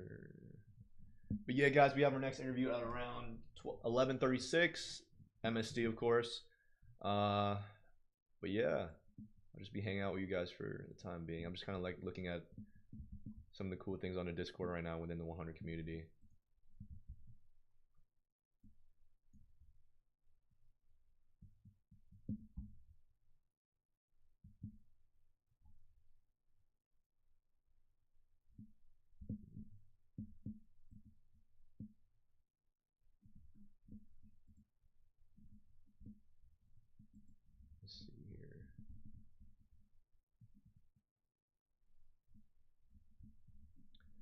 But yeah, for everyone currently watching the stream, I appreciate you guys sticking through it. I don't know. Hopefully these interviews are entertaining enough for y'all, or at least gives you guys more insight within the 100 experiment, which is kind of my ultimate goal.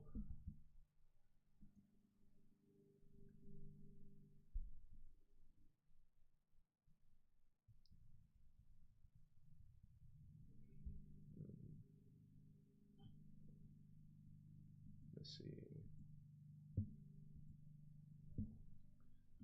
Yo, Ryan, throw me a question. Throw me a question. What was the vision of the guy from last week's private interview? Oh, okay. Well, I think one of the cool ideas, because like we were talking about like where we want the 100 to go in the future. I think it's very interesting because it's very different. I think he kind of just said this as more of like just an idea, but like but I think it's like a really cool concept that we could approach in the future after we fully flesh out the 100, maybe a couple years down the line. But like the 100 for different things, like the 100 non-profits, the 100 anything really, and any topic that we can approach and just document that type of series. And that's very interesting. And I think he came with a lot of good ideas, and I think that was the big thing. Nice. The 100 nonprofits. I'm trying to think about the logistics behind that. That'd be crazy. Imagine Are like y'all, is that what? are y'all gonna make the Discord public? Yeah. Like parts of it? So once we get completely the 100 within the Discord, I get them on board and everything. For our big like kind of reveal, we're gonna like launch the Discord so all of you guys have access to it, and also you guys have access to us as well, so you guys can look at all our weekly updates, keep us accountable in the Discord, and also talk with us, connect with us, because we are building community with not only the people within the 100, but also with you guys out there. So that's gonna be public eventually as well. Yeah, but some stuff private. A lot of stuff private.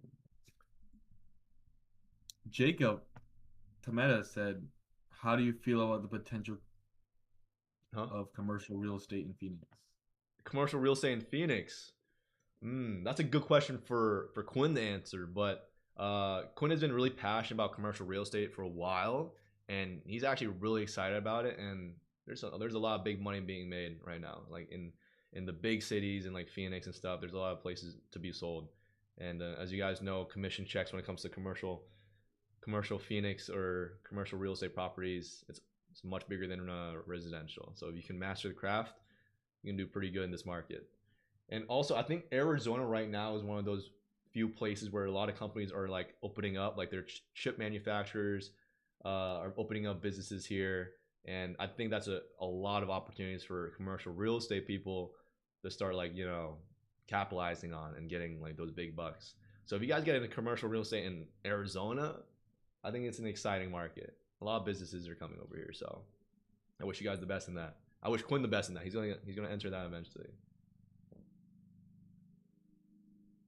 That's cool. I think the cool thing is that we get to document everybody's journey, and it's like everyone's so different as well. Like Quinn is right now currently our only like real estate guy in it, and it's like so interesting to see how his journey works with like someone like Cam, for example. He's building like a gig economy app, or like Chris with his like Iron Box. Like it's so fun. And then like you kind of like spread ideas everywhere that you wouldn't even have thought about in your industry for another industry, and then kind of like it goes from there. I'm not gonna go on this rant, but it's exciting.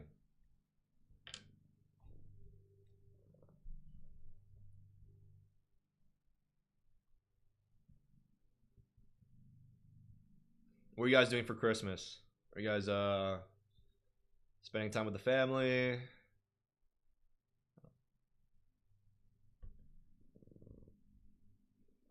Still deciding whether or not I should post on Christmas. I probably will, but I gotta allocate time to the fam. Very important. Family is always important. Never neglect them, even if you're building and you're busy. Always try to find time.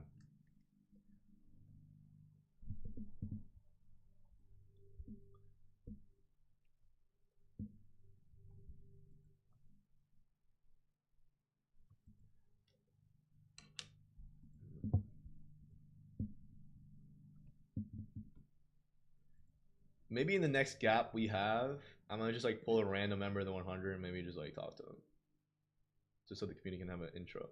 Let's see here. The most random gap we have right now is gonna be. Okay.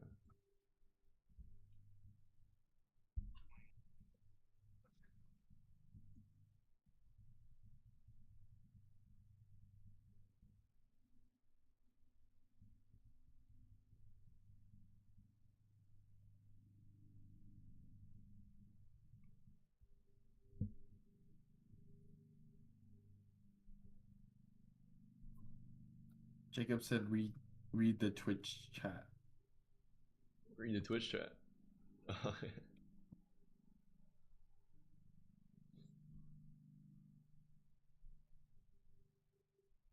So yeah, guys, Ryan's gonna be reading all the chats for me and answering all your questions.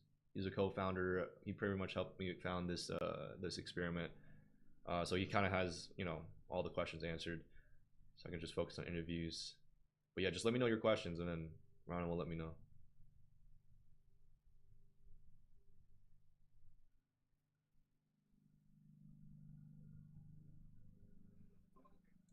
He does not want to film. He does not want to come. Huh? Bro, I told her to come here at 9:30. She said later.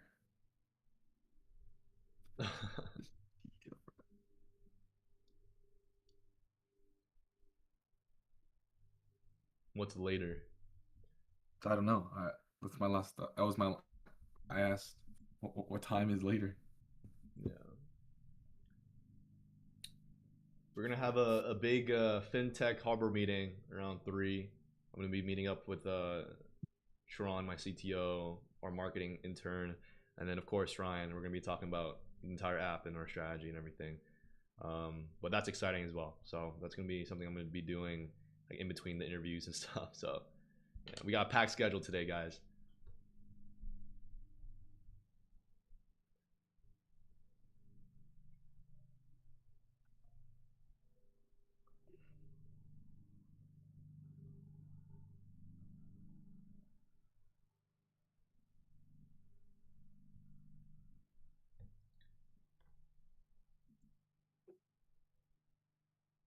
And then at least for today, I'm gonna end the stream around like 1:30 ish, so I can also prepare for our harbor meeting as well. 'Cause I have some technical stuff to do. But yeah.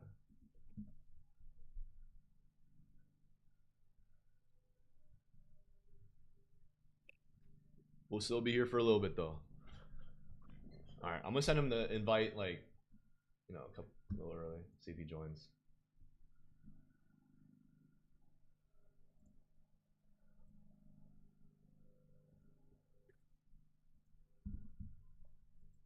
What's gonna happen when you get to Elon's net worth? You keep building. You keep moving. That's it. Why stop there?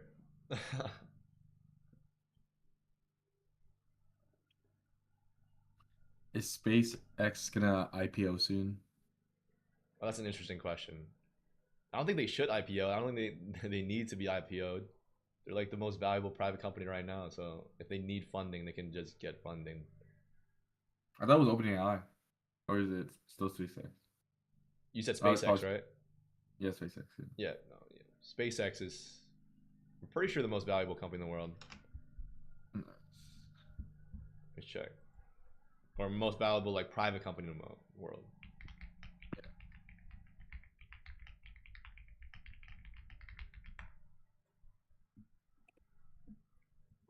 But I would not be surprised it's OpenAI. Oh, yep, it's OpenAI now. Hey, how's it going, Richie?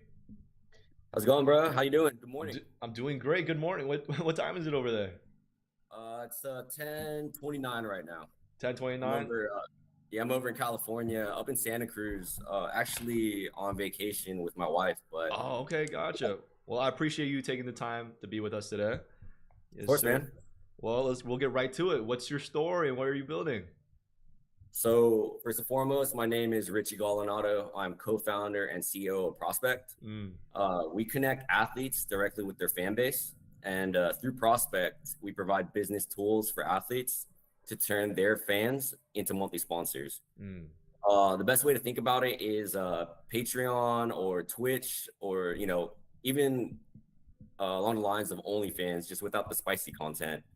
And yeah, we connect athletes directly with their fan base, try to provide them with monthly source of income from their fans in exchange for training camp updates, members only perks, and other exclusive content. That's awesome. What's the team looking like?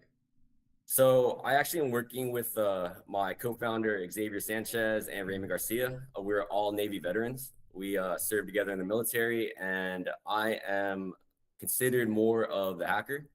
Xavier is a great sales guy. He is over in Las Vegas, and I consider him like the hustler. He's the COO, and our other guy, he's our business operations manager. So Raymond Garcia. Yes, sir. I love it, bro. I appreciate your all service.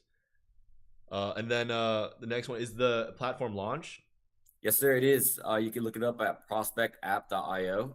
We are in our beta.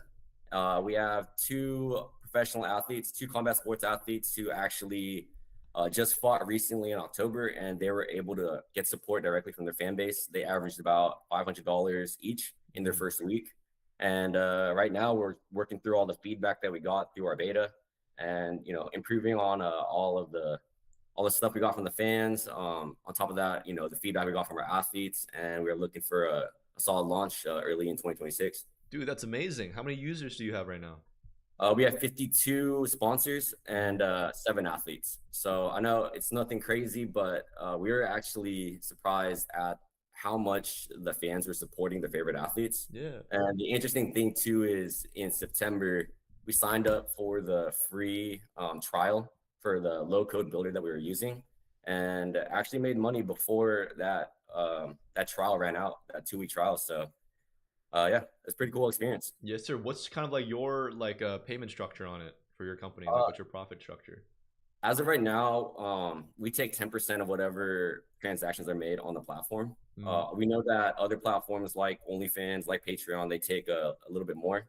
Even on Instagram and YouTube, taking anywhere between 30 to 50%. Yeah. And at least in our beta right now with our basic tools, we're going to be working with 10%. And as we continue to grow the platform and build out more intuitive tools and more live streaming features, we're going to start playing around and figuring out what that pay structure would look like. Yeah. What's y'all's plan on scaling it in the next 5 years? So as of right now, we're working with anyone between high school athletes to professional athletes. So we're working with everyone with sports teams. Olympic athletes are people that we're actually have a couple applications in for right now. Yeah. But our big goal is in 2028 is the next big Olympic Games, the Summer Olympic Games. And our goal is to have at least 50 Olympic athletes on our platform being supported directly by their fans. And in the next 5 years, we want to be the Twitch for athletes. We want to be, the Patreon for sports, and we want to kick OnlyFans out of the sports industry. It's just not cool to see an adult, company starting to take over. And yeah, dude, this is kind of personal for me. So yeah, no, I 100% agree. So athletes can just stream on your stuff as well, kind of like how Twitch does, and then kind of people just donate too. Yes, sir. As of right now, we don't have any live streaming features, but that is in the works. Gotcha. Essentially, they post up content. They do giveaways. They have private, chat rooms, all blocked by a paywall. We do tell our athletes to post up a lot of free content as well to, build their brand online and to attract more users. But we're working with an agency right now to help build that structured system and help athletes go and build their brand online, and on top of that, essentially turn them into prospect sponsors. How much capital do you guys need to run this, for the back end and stuff?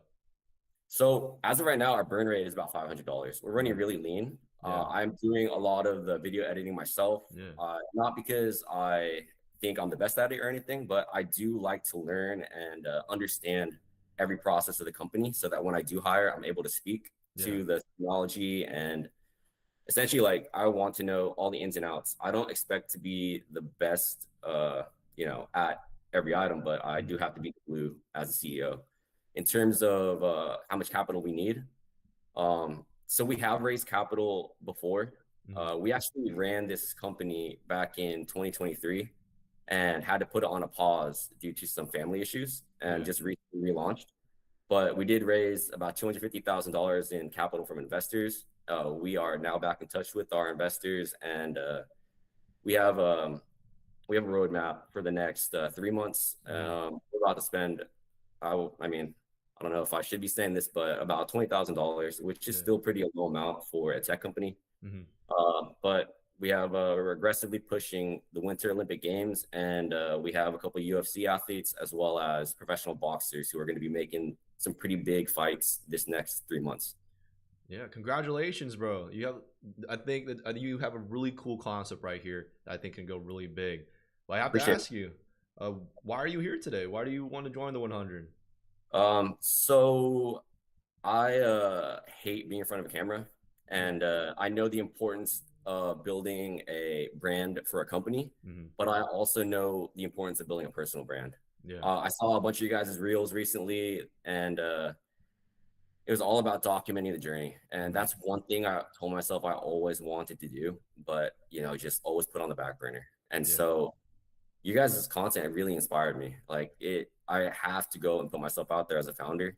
I have to go and build my own personal brand. And on top of that too, man, I'm a little bit older, so I'm 36 years old. I know that a lot of you guys are 10 years younger than me, and I need to learn all the ins and outs, and I can only do so much of that on YouTube and online. And I think surrounding myself with young, hungry entrepreneurs will not only provide me with feedback and the skills that I need to succeed in this up and coming social media age, but yeah, man, I'm here to learn, bro. I'm here to support you guys. I'm here to put myself out there, and it terrifies me. This little light right there, whenever that turns on, bro, I can feel my heart racing, and I'm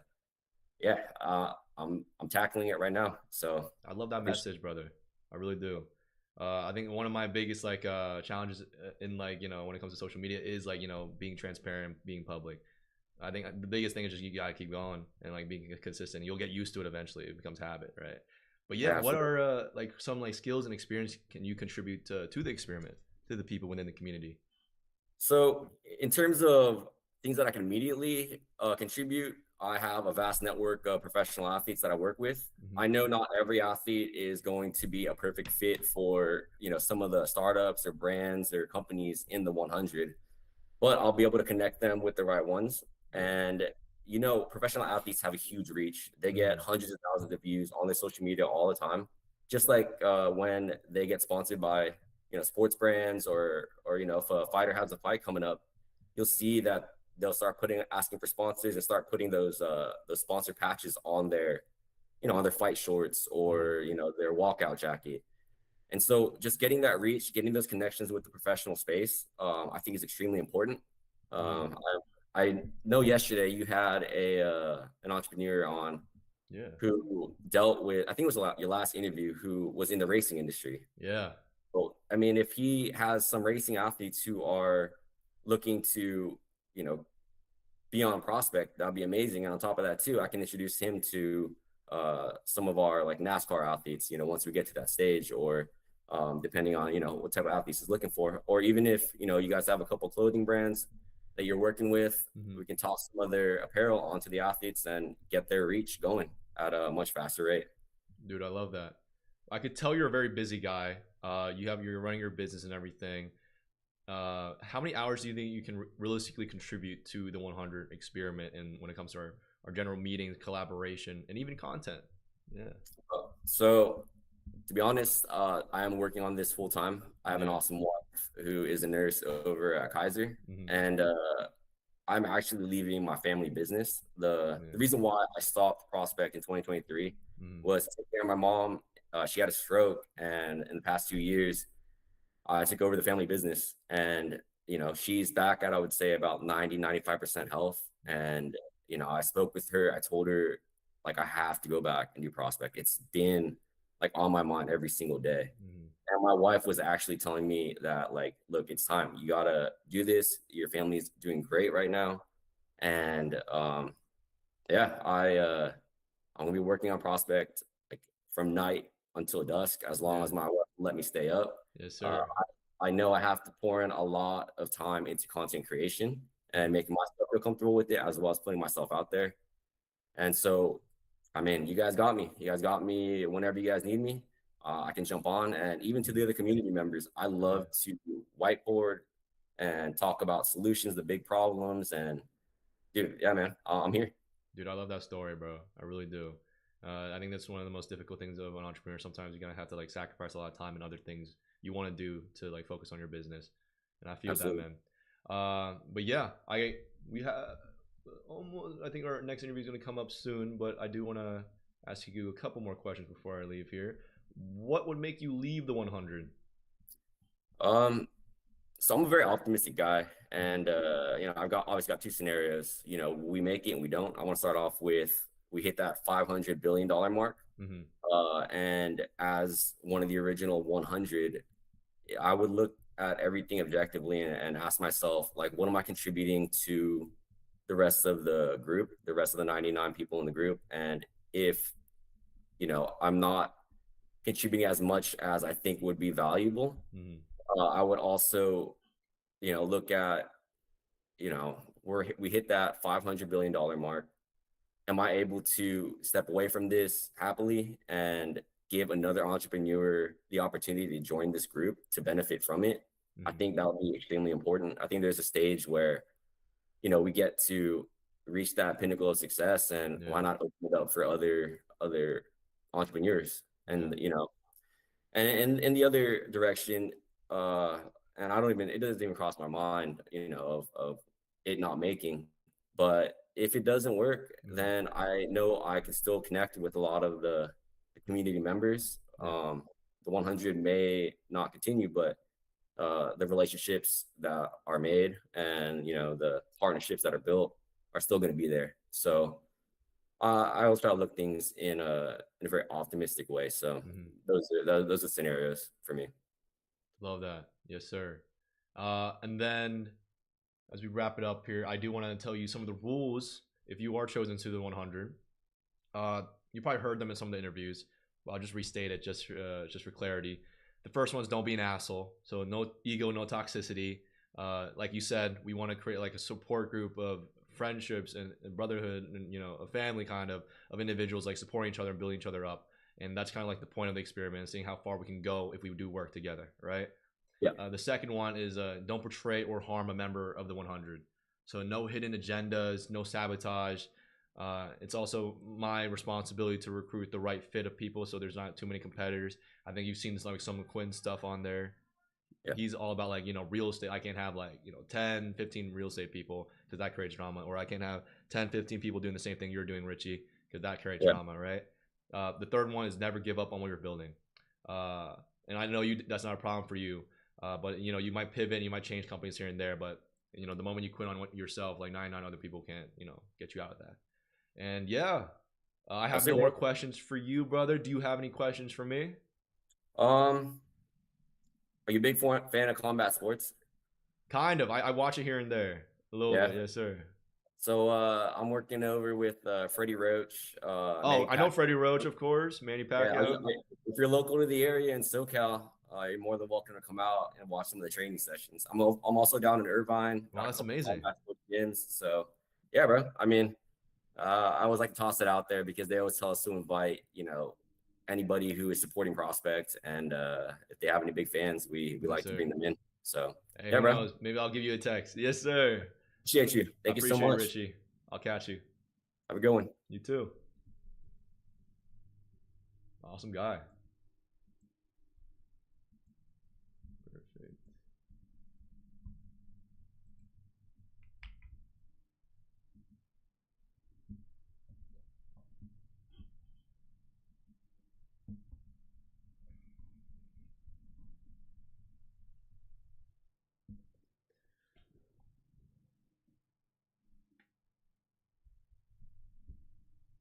Yo, Yeah.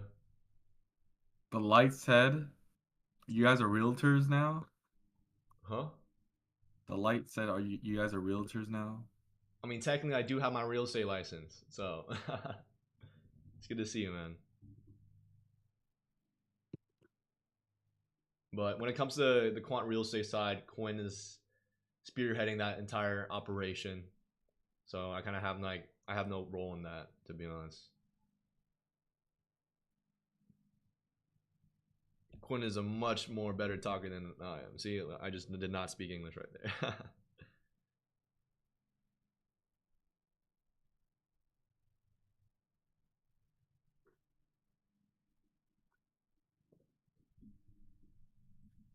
You should make a LinkedIn page of Quant 100. I did. Yeah, so there is a LinkedIn company page for Quant 100. You guys can check it out. Just search it up. And yeah, one sec. Let me see if I can pull it up for y'all, actually.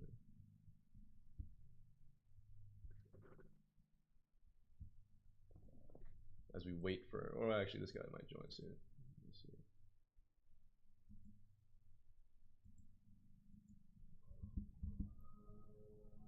I'll send it one more time.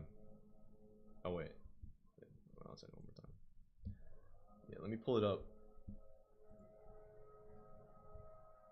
The light said word yapper for sure. Huh? The light said word yapper for sure. Oh, yeah, Quinn? Yeah, you W yapper.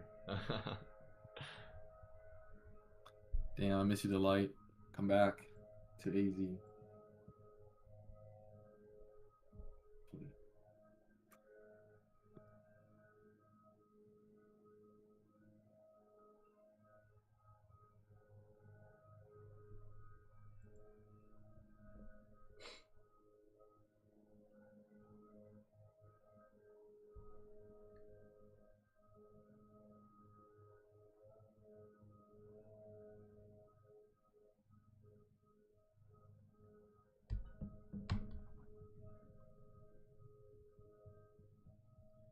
Okay.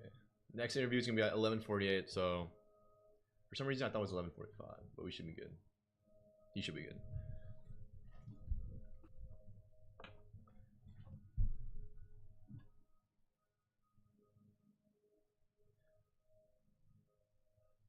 Also, probably during our break, I gotta edit today's video as well, guys. Low key, so it might come a little later, after 12. It's fine as long as you post every single day. That's the most important part.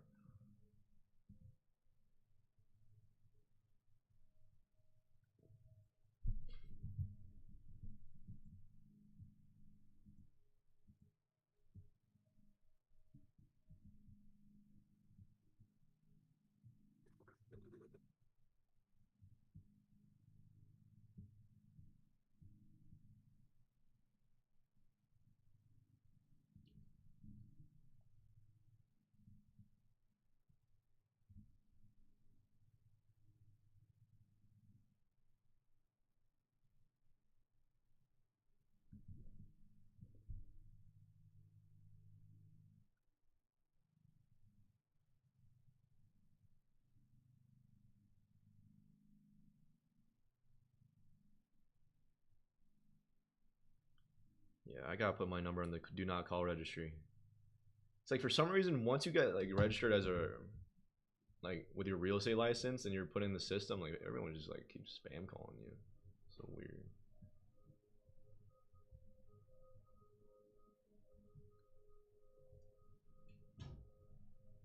Or I'm just gonna get a burner phone.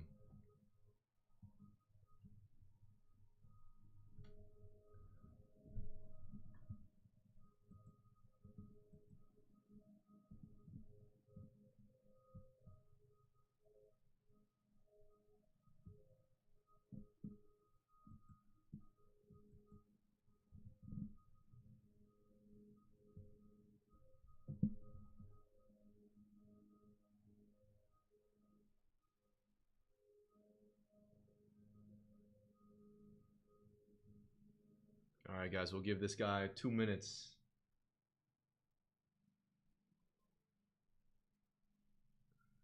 Yo, Chris said, had you had your lunch break yet? No lunch break yet, Chris. I need it though. I'm not gonna lie. But we're gonna thug it out a little bit.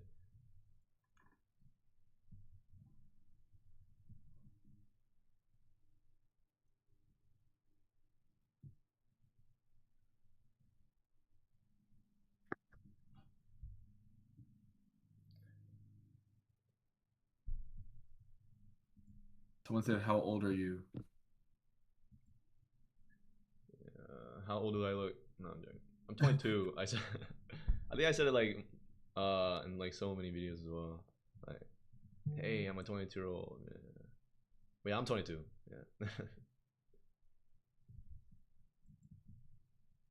I'm basically unk status at this point. Once you kind of turn 22, you become unk to the younger generation. But hey, you guys know who's more unk than me? Riot. Yo, chill.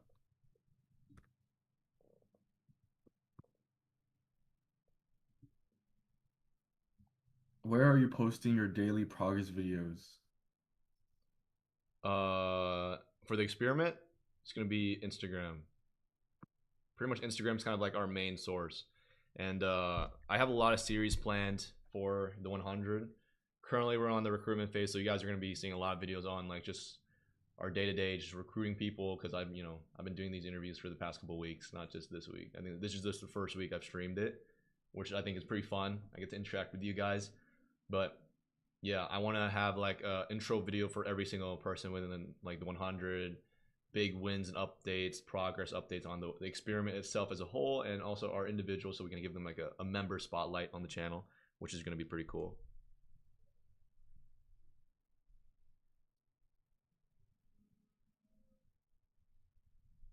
Oh,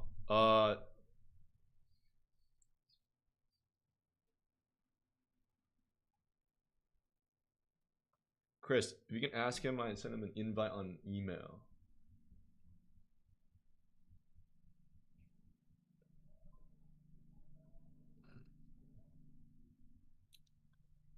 Yeah.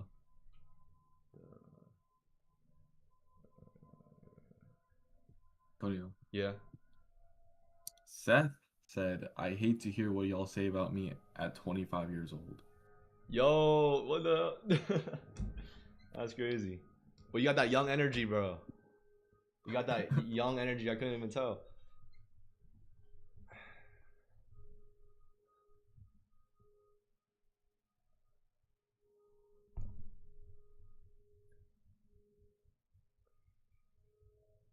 I don't know. I guess it's just perspective. Like I think I was talking to my baby cousin like a week ago, and she would just call me Unc the whole time. Like the TikTok brain is absolutely crazy with the net new generation. And then Aiden, I sent you a link on email. Don't use the join Google Meet thing on the reservation.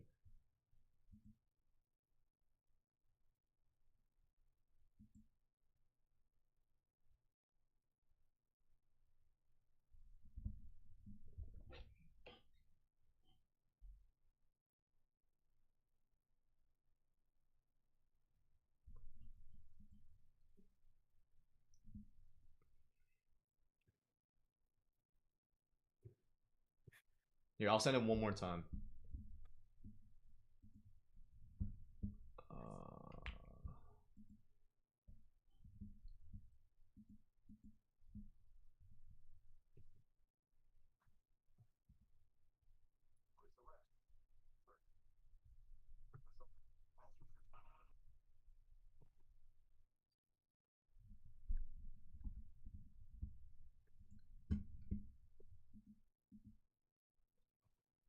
Because how we're doing it now is because for some reason everyone doesn't have like a Google Meet join thing. So I've just been sending invites personally every time their time is up, like time is nearing. So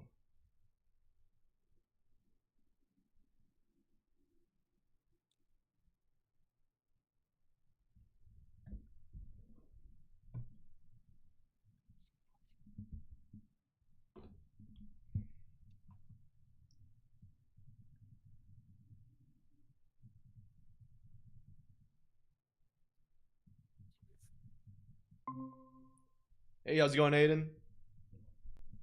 Oh, there we go. There we Finally, go. what's going on, Antonio? Yes, sir. We finally got it to work. You're good, brother.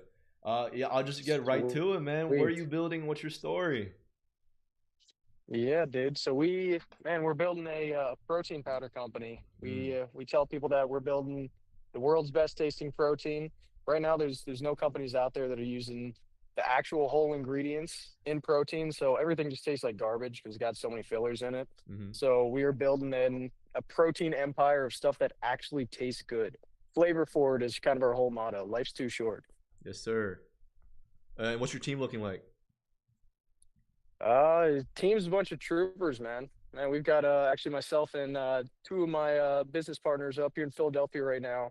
Mm-hmm. We're based out of Ohio, but we drove up to Philadelphia because we've got some big gym connections up here. So I'm just standing in a little back room here right now, but Yes, sir. I love it. about to do a sampling table here. We do stuff all across the country. This exact stuff.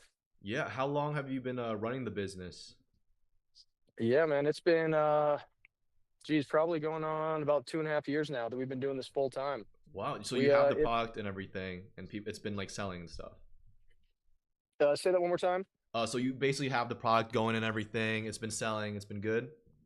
Oh yeah. We've been in business for the last 2.5 years. It started as a college project about 3 years ago. Yeah. We had a massive proof of concept right off the bat because it was literally just creating stuff in my mom's kitchen. And so we had a blend that tasted really good. And right when we had one that tasted good, took it to gyms, started doing just laying out a table, little shot glasses for people to try it. And people loved it. Loved it so much that they were willing to pay $65 for a bag. Wow. And then it was not even 6 months after that I dropped out of college and started doing this full time and just been building the team ever since. Yes, sir. What was the company called again? So I can get it in my notes. Yeah, Orion Subs. Orion. Gotcha. Yes, sir. I love it. Yes, And sir. then what's the sales been? It's been good? Yeah, sales have been good. Is this on like the live stream right now? The IG live stream? We are on the live stream right now, brother. Nice. Hey, Yes, shout sir. out Chris. Chris, my boy. I'm sure he's in there. Yes, sir. He's in there right now. Yeah, no, numbers have been good though. I mean, I'm down to talk numbers. You want to try to spit some numbers? If you want, if you want to be transparent, I don't know how you guys want to, reveal anything, IP wise. For sure. No, for sure. We always tell people that we are like radically transparent. Yeah. We think building in public is the best way to do it. Yes, sir. Especially myself being the founder, really picking up the camera earlier this year. Started posting a bunch more stuff on our Instagram more consistently as well. I mean, we if you look at our Instagram page, we outright tell people, what our financial situation is, what our biggest problems are, our revenue goals. We had a massive goal coming into this year to hit $1 million net sales. Yes, But we sir. had a big falling off around the summer. We lost a bunch of our sales guys because we were not ready for that kind of growth. So we adjusted our goal to 800,000, and Yeah. we're on track to end the year a little bit north of that. Hey, congratulations, man. That's amazing. Thank do you have brother. like It's a been do you have like fun. a yeah, do you have like a website or anything like people can like reach out to order your stuff, or do you guys mainly do like in-person stuff? No, definitely. We just do the in-person stuff because it's a Yeah. great way to market our product, get it in new hands. But orionsups.com. Our Instagram page too, we always tell people we don't believe in like business cards or anything because people just throw business cards away. So whenever we meet people in person, we just tell them to go over to our Instagram because that's like the best representation of us, who we are as a team, our culture that we have. So Orion Sups on IG. Awesome. And then my last question, because we have an interview here in 2 minutes. Why do you want to join the 100, brother? Dude, honestly, I just love what you guys are about. I saw Chris actually put me on to you guys. Chris and I have been in contact for a while now, just kind of growing alongside each other. And I saw him name drop you guys in one of his videos. And I just kind of shot him a text. I was like, dude, what is this? This looks cool. After I checked out your guys' IG page and whatnot. And I love how you guys are content forward because content is freaking everything right now. It's king If right anybody now. can do content, dude, if anybody who can do content can make a name for themselves. Yes, And the sir. fact that you guys are getting 100 people together to prioritize content and with the massive goal of trying to beat Elon Musk's net worth, I just think it's so dope and I want to be a part of it. Dude, I love that. Yeah, so do you have any other questions for me as we end it off here? No, I guess not. I'm looking forward though to continuing the conversations. I appreciate you, Aiden. Good luck on your business, my man. Hey, thank you. I'll catch you, Antonio. I'll see you. Great guy.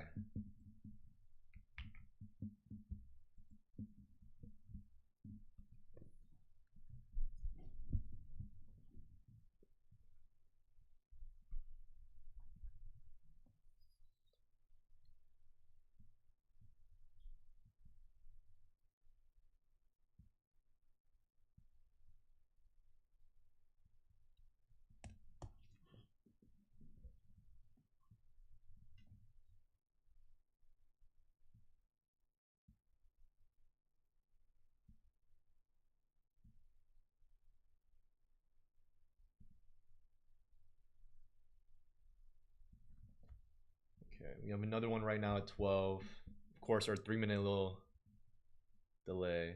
They don't show up.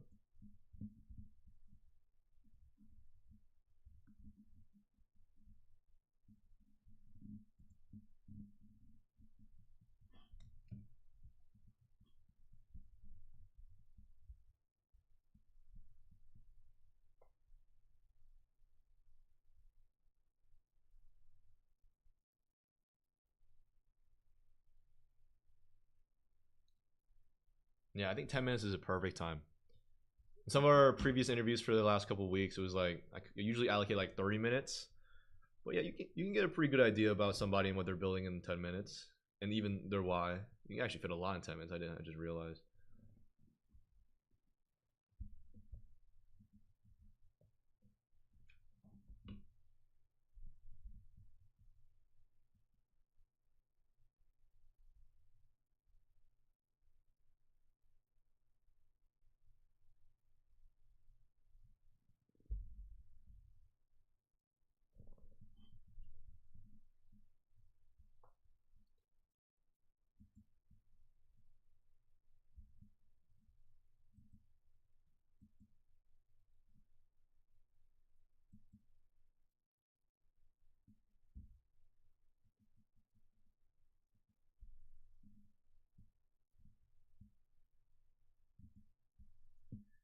Should I send him one more? Let's send him one more. It's my OCD.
And if I think if you guys heard the news, Elon Musk just became the first person to have a net worth higher than 600 billion. So we just upped that goal. I mean, I'm not gonna lie, the goal is probably gonna be 1 trillion. Looking at the pay package he's gonna get.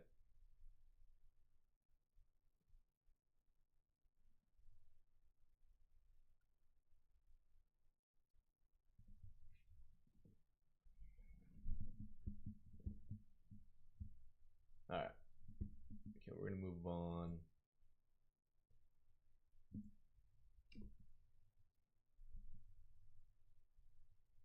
Do a quick announcement.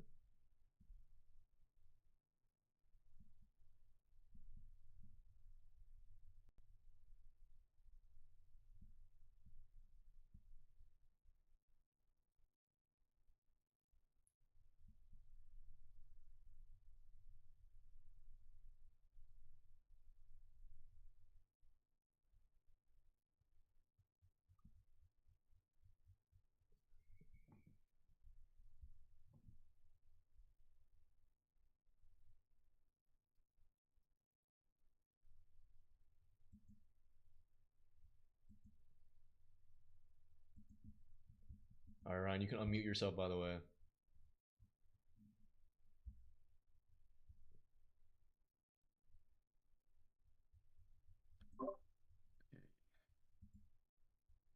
Yes, sir.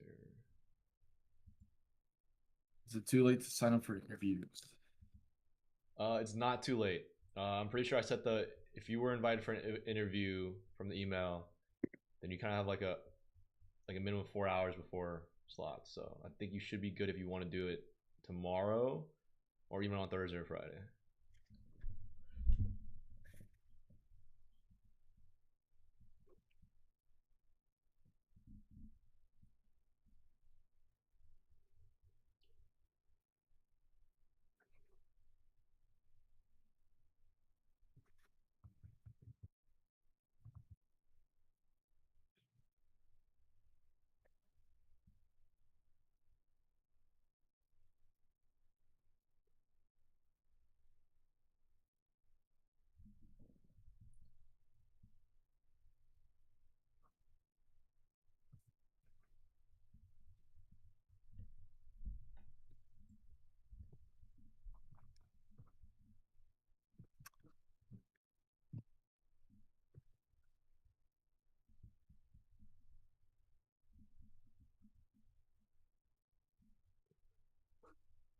Chat.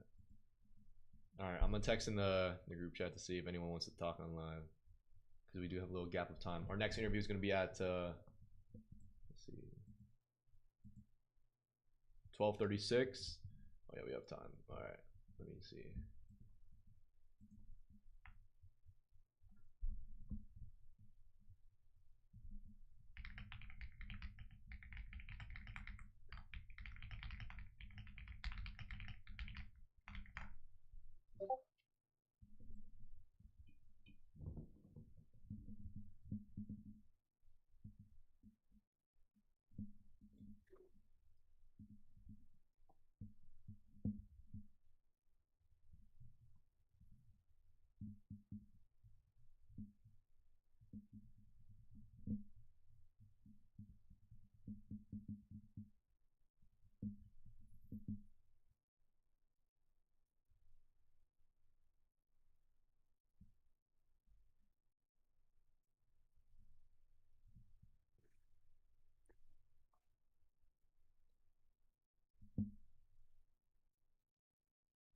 Let me put on some like non-copyright Christmas songs real quick.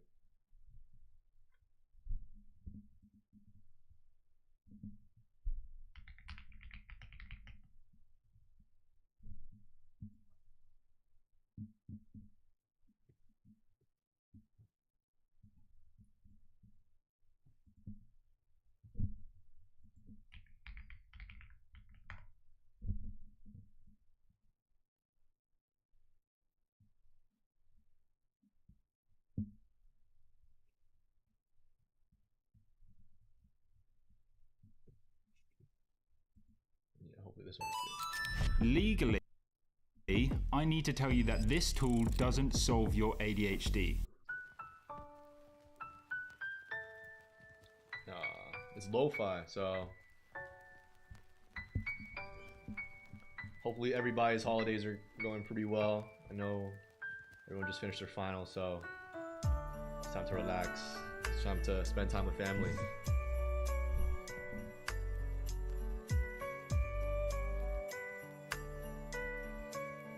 So this is kind of the intermission before our next couple interviews. Our next round of interviews are going to be stacked from 12:36 all the way to basically 1:30. So that's going to be exciting.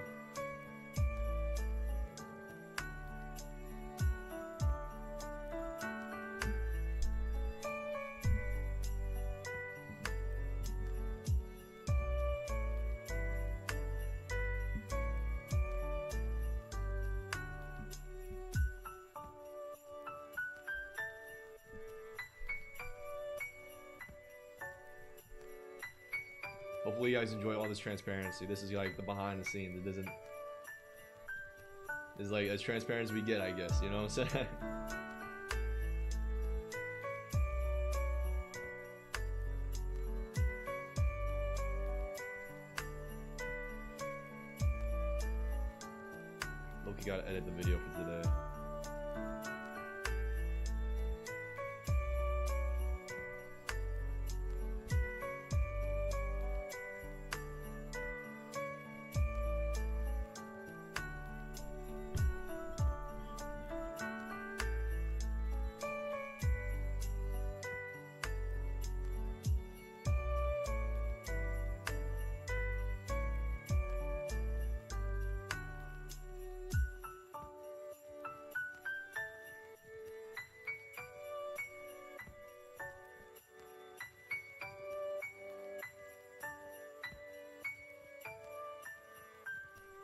Alright guys, this is a quick intermission. I'm just gonna edit my video real quick for today.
Do you mute yourself?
What if I could build an app that works my way with Base 44? My work moves fast.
All right, guys, I finished editing the video. Let's go.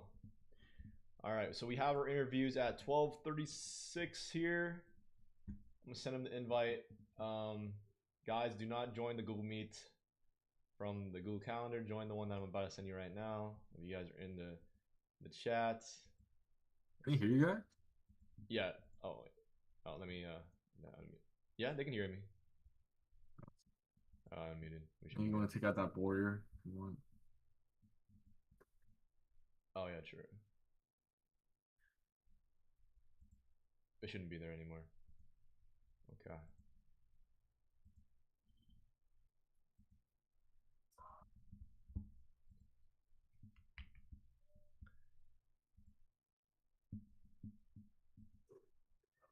Okay. I honestly don't know. This might be a bot, low key. Shit.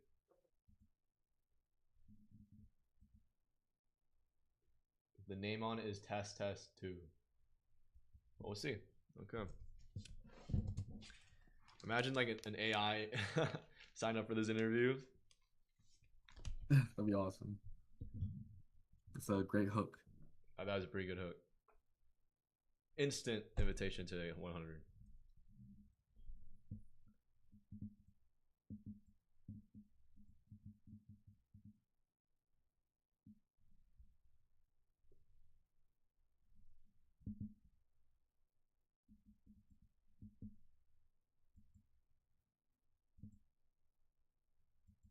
Okay. Let's see here.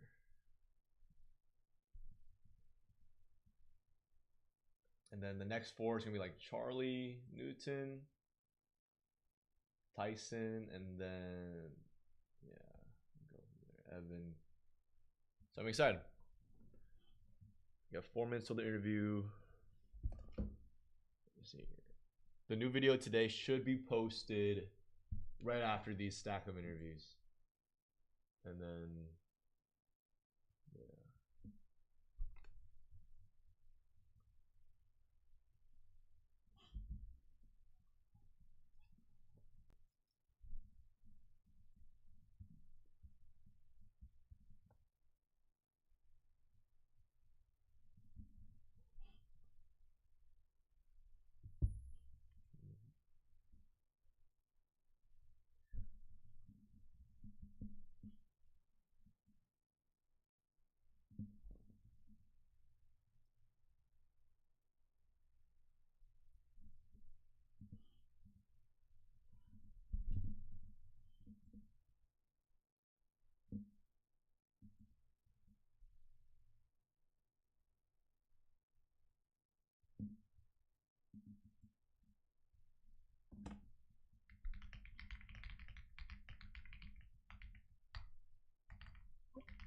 What's another motivational quote that's outrageous?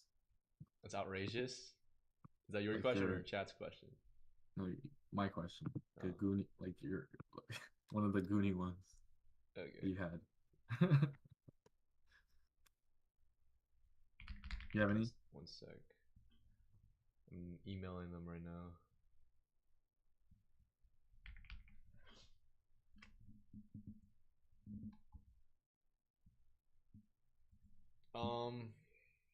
Like blunt ones. Let's see. Something that will hook. Strong hook ideas. You guys should give me hook ideas in the chat.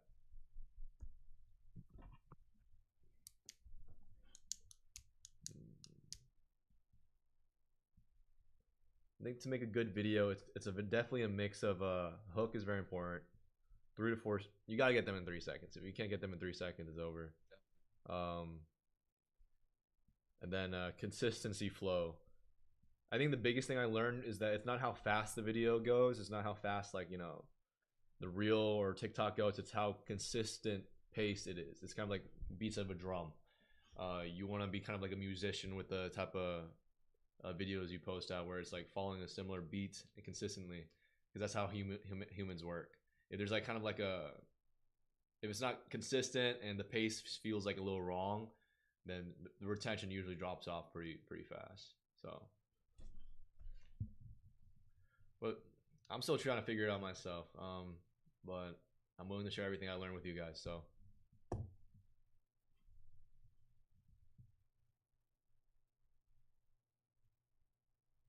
Yeah, there's a chance this one's gonna be a bot, guys.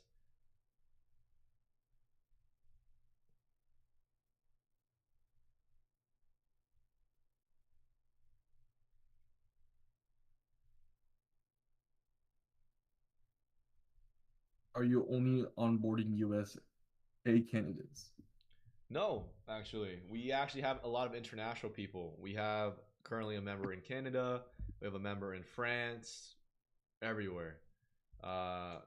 As long as your time frame and schedule is good enough for that you can, participate in the 100 experiment and all our meetings without it interfering with your, your sleep schedule too much over on the opposite side of the world. We're open to having you guys.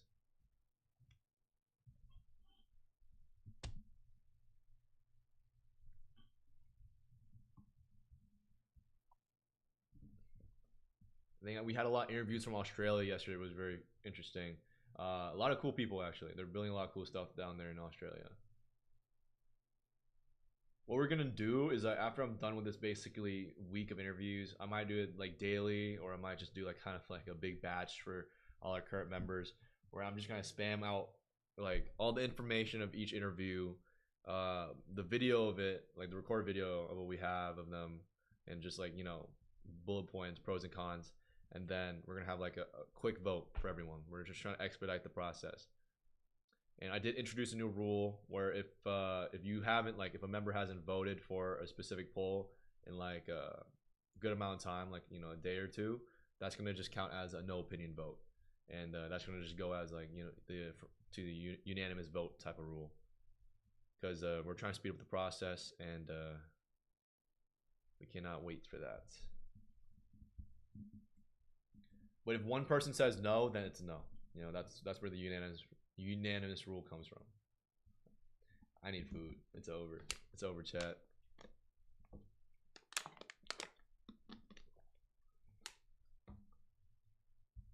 Okay, yeah, most likely this guy was a bot account, but let me just add this next guy.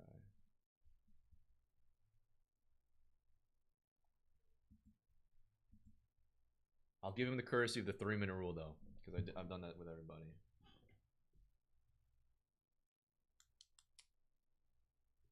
How'd you think of that quote? Did you find it online? Huh? Like crazy motivational quote. Is that your question? Yeah. I think I heard about it somewhere online, and then it just kind of came to memory, right? I was like, oh, and then like kind of said it in my own words. I think one thing you guys can't be afraid of is like copying hooks and like being inspired by people's content. There is millions, no, there's billions of like videos out there already. People are spam posting. An idea you have has probably already been done, right? And so don't be afraid to like use a hook and wrap it around your style. Just like change it up a little bit, make it yours, and go with it. That's not copying. I think it's more of like inspiration, because the internet is large and huge, and every idea you probably have was probably already done before, but not in your style. So there you go. That's something you like do, like a unique like take on whatever you're getting inspiration from.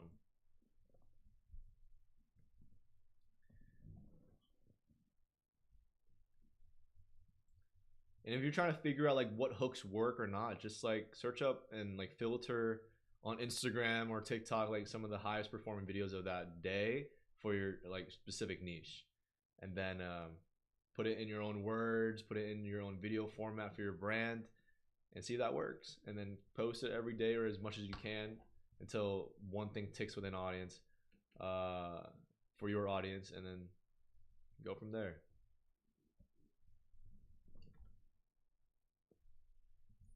Okay, I will move on.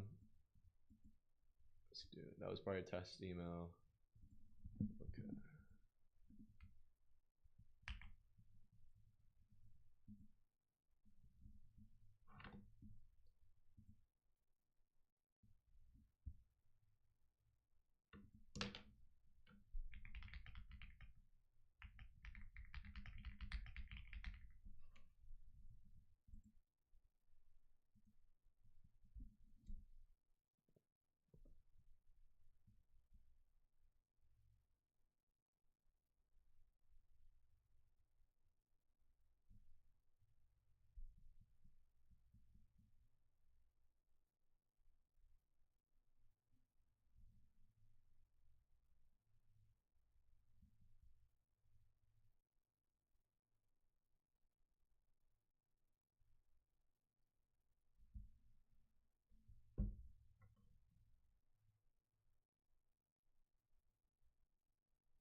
so curious how AI is going to affect the music industry.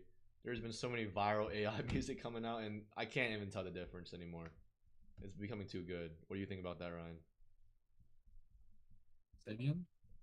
Like all the music industry, because so Ryan's actually a DJ, guys.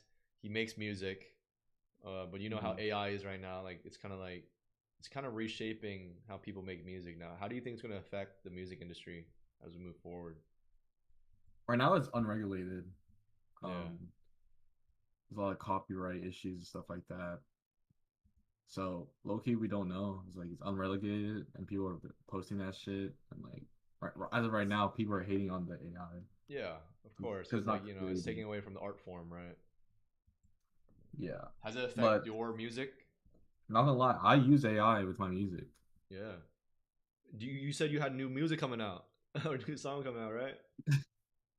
Yeah, it's still under process. It's quite hard to make. Ryan's actually really good at making the music. You know, he's just not a good singer, so that's why I use AI for. Yeah, or make someone else sing it. Like Jet Angel, our 5th member. He's currently down in San Francisco right now, probably like singing to. Oh, he's back though. Oh, he's back. Yeah, he came back yesterday. Was it like kind of like a one-day trip? A weekend trip, yeah.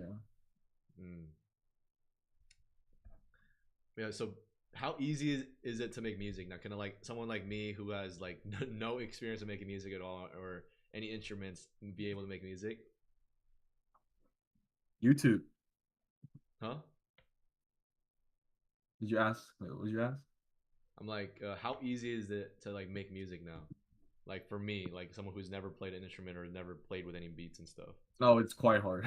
Really? Still? I can't just tell AI to like, drop a beat real quick.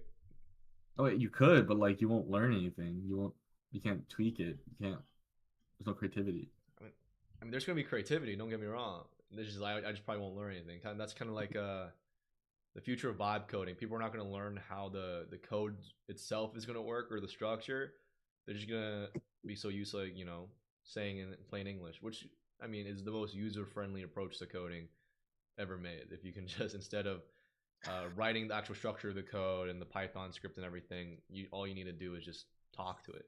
I mean, it's fair, but like there's so much that goes into music because like you're gonna ask a prompt every time for an AI to tune a specific part of an instrument.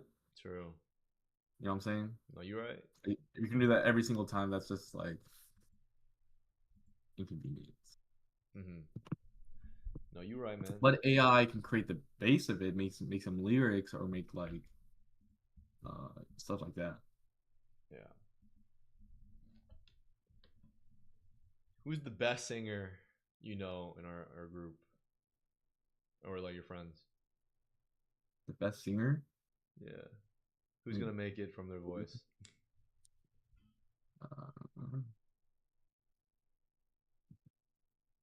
People are worried this is not a real video. It's an old video. What? This live right now. This live right now? Yeah. Bruh, that's crazy. No, this is real, guys. Ask your questions. Right now we're just waiting for a bunch of interviews to come through. That's why. So I sent the some invite. people are worried that they didn't get a reply after submitting the application. That they can't reapply? No, that they didn't get a response after sending the application. Like I said, the team is like continuously looking through all the applications, and so there are currently there's thousands of applications right now. We'll try to reach out to as many as we can. Of course, probably not possible to reach out to everybody, but yeah, we're still looking. What they said? Why Quant out of all names? Have you guys not got it yet? Well, if you want me to, I guess explain. I think this is kind of the first place I've ever explained the reason behind the Quant name. I don't think I've ever said it in a video, but basically it's very simple. Quinn name starts with a QU, and then my name starts with an ANT. That's kind of where the Quant name kind of started from.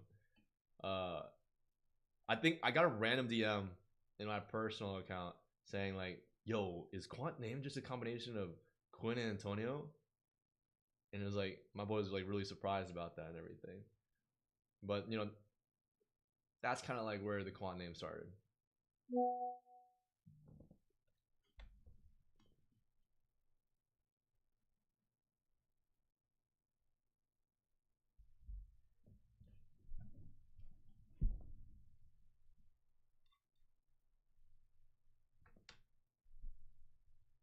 Wait, Ryan, imagine like our name together. Ryant. That's actually fire name. Ryant? Ryant? It sounds like a riot. Okay. Yeah. Maybe you move your names a little bit. Could be just riots. That's true. Rant. There you go. Rant. New podcast, Rant. That'd be so funny. Rant. That's actually a fire title. That is a pretty fire title. All right, so this interview is gonna be at 12:48, and of course we're gonna give him the 3-minute delay or wait. Hopefully he's not confused because there is another join with Google Meets on the Google Calendar, but do not join that one. Join the one I just sent you, so I don't have to leave this chat.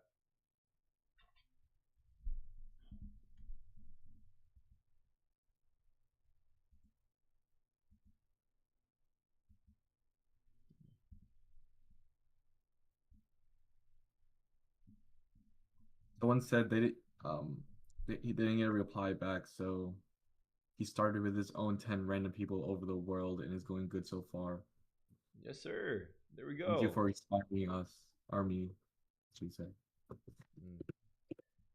I think the cool thing about this community that we're building, it's not just like the 100 people within the experiment. It's, you know, everyone's, our entire like the culture we're building around the Quant 100, you know, experiment, which is really cool. And hopefully this inspires you guys to, like, you know, find like-minded individuals around your area and around the world just to meet up and achieve something big, you know.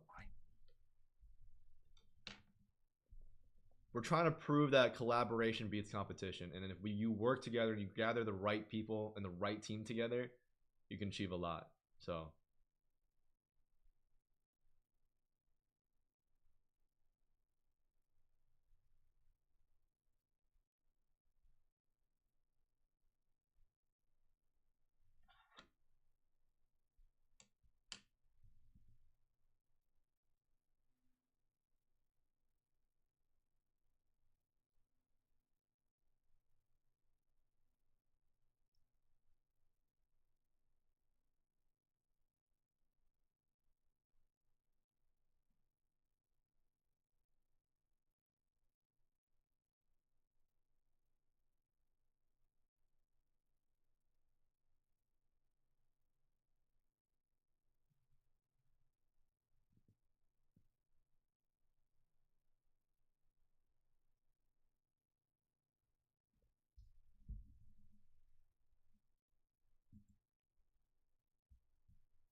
yeah, with all the interviews we're getting, there's most definitely going to be some no-shows.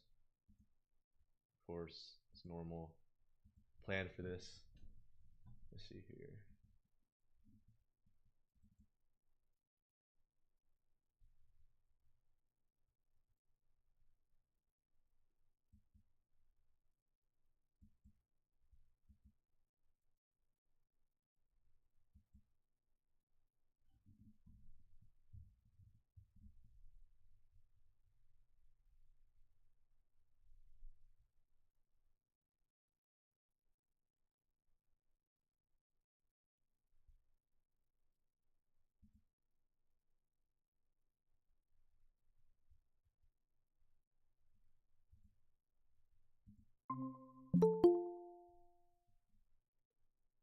He did join the Google Meet. All right, whatever.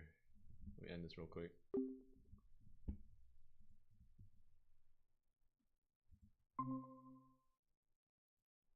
Hello.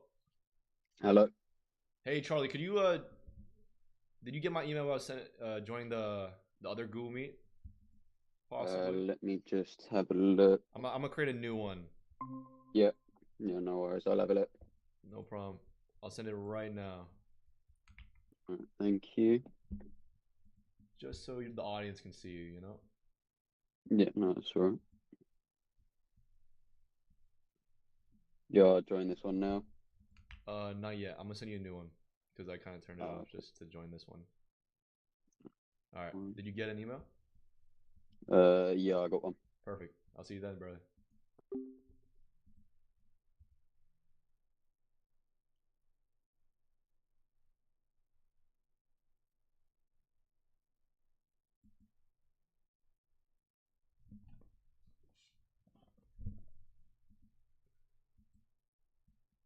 Yeah, my Google Calendar is a little buggy right now. For some reason, some people had Google Meets and some people don't.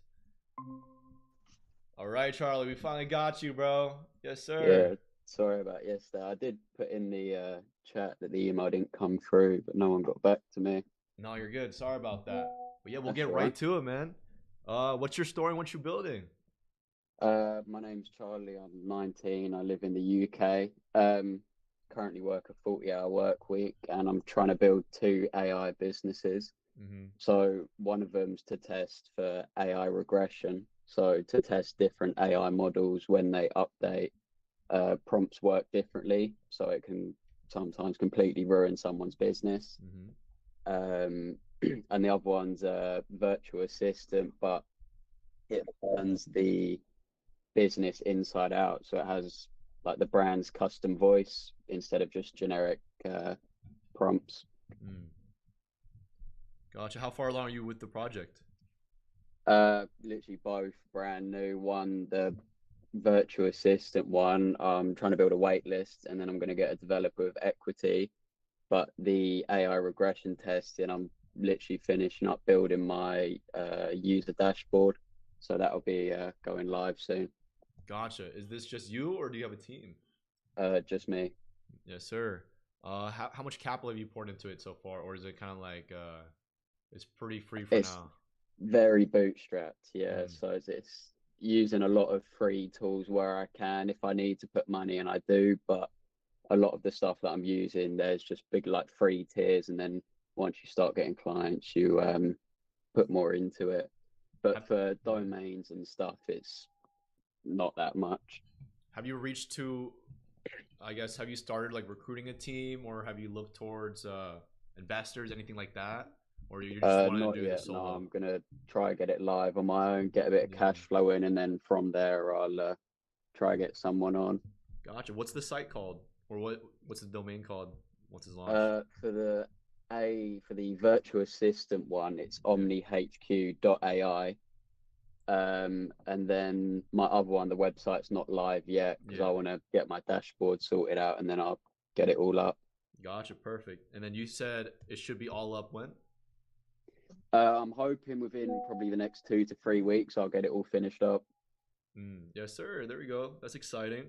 What do you think is your biggest challenge of creating everything right now? Finding time to do it, because obviously I work 40 hours a week plus overtime, and then obviously I come home and do this. So it's just finding time to actually do it.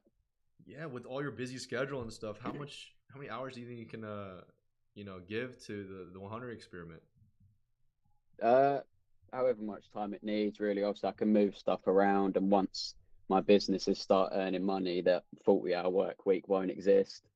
So I'll be doing this. It'll probably be longer hours, but at least I'll be doing something that I want to build instead of working for someone else.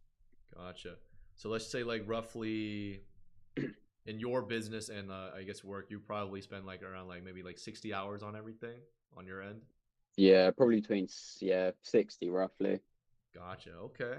Well, I have to ask you, why are you here today? Why do you want to join on the 100?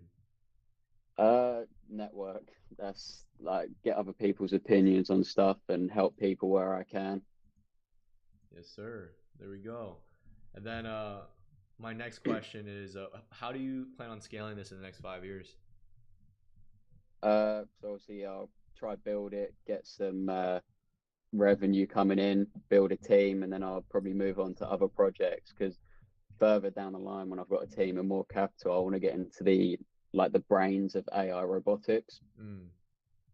So that really interests me. But at the moment, obviously, with no team and not thousands of capital, I can't get into that yet. How does your product compete? Like, what's its competitive advantage? The AI regression one, there's not a huge amount of competition, not doing exactly what I'm doing at least, but there is websites out there, but it's all pieces spread about. There's not one website that does it all. Gotcha. So who is your main competition then? Like, is there a brand out there that's doing kind of similar? So they're all like parts of it. I can have a look. Well, I mean, if you don't know, that's totally fine. Yeah, I just kind of want to have a better understanding of like how your company is and like, you know, I guess a fully structured version of it, you know? Yeah, of course. And then what do you think? I don't know if you answered this, but like, can you describe to the audience what your AI regression does, like exactly? So it tests new. So when an AI updates, when there's a new version that comes out, certain prompts that worked on older versions might completely have different outcomes with newer versions. And that can, let's say, with a virtual chatbot that done generic things, a certain prompt that worked on the last version can completely change with the newer version, and you'll have to reprogram it all. So this tests to make sure that companies don't spend hours and hours of engineers' time going through and seeing if their company still works. So it'll be a data-driven website, like a community data-driven, sorry. Oh, that's awesome. Well, hey, Charlie, I appreciate you. I think I got everything I need because I do have an interview here at 1 o'clock. And yeah, that's I all right. apologize for, I guess, the whole link situation. But yeah, I think I got everything. But you have a great rest of your day, okay, Charlie? Thank you. You too. Have a good day. Yes, sir.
All right, we have our next one coming up soon. It's at 1 o'clock, so it's right now. Give that 3-minute delay.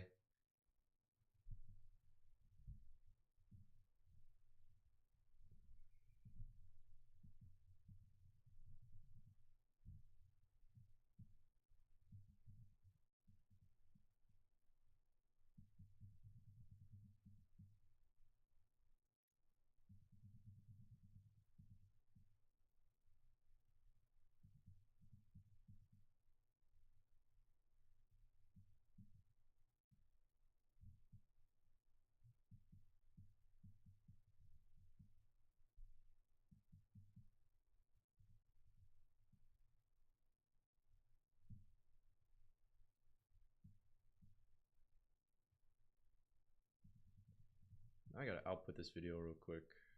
Let's see.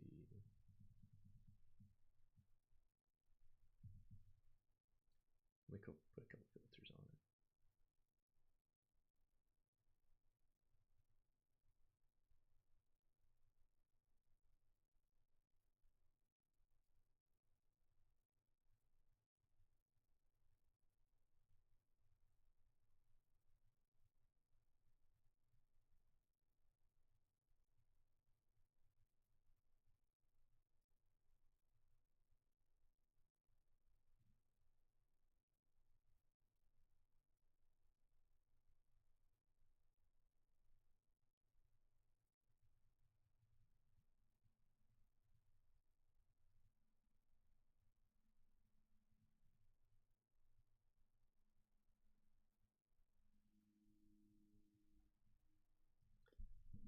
send it one more time.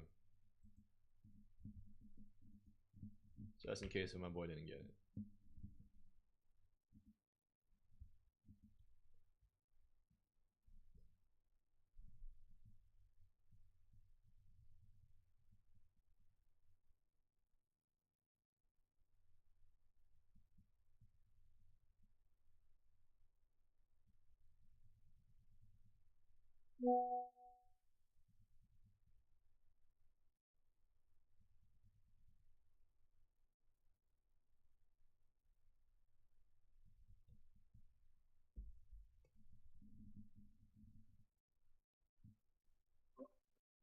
How was it? Oh, we're just waiting on our current interviewee right now, but you know, homie's late, so we'll see. I'm gonna make a motivational video. Huh? I'm gonna make a motivational video. With your music? No, for hardware, bro. Oh yeah, there you go. Wait, when's our marketing intern coming through so you can film it? She moved it to tomorrow. What? Will she be able to make the meeting? I think so, yeah. Okay, that's good.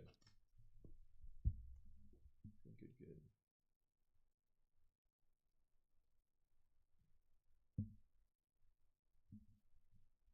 And then after this, guys, we're gonna have one more interview on stream, and then I have to go run a lot of errands, so I won't be in the house. So I'll probably run some of the interviews like outside the house.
All right, well, I'll just send the invite to the next guy real quick.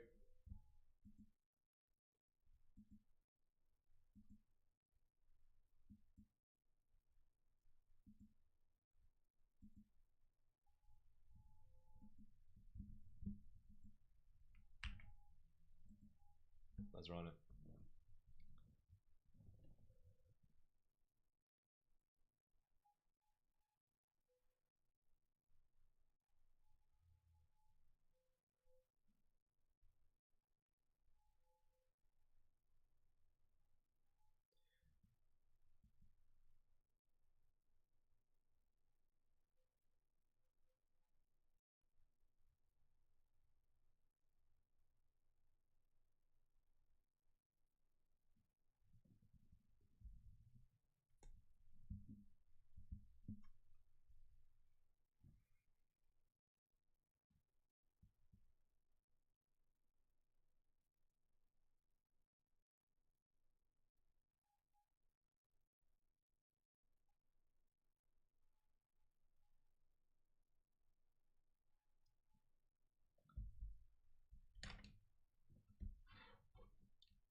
So how's the weather?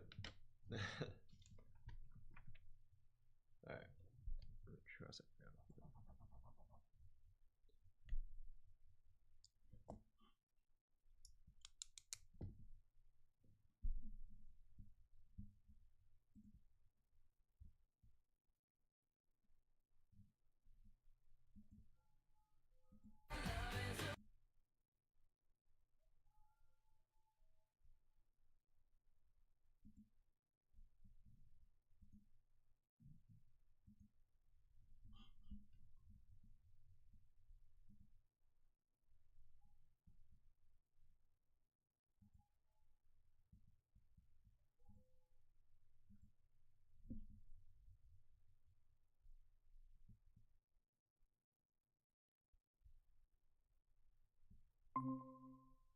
Hey, how's it going, Evan? Hey, good. What about you?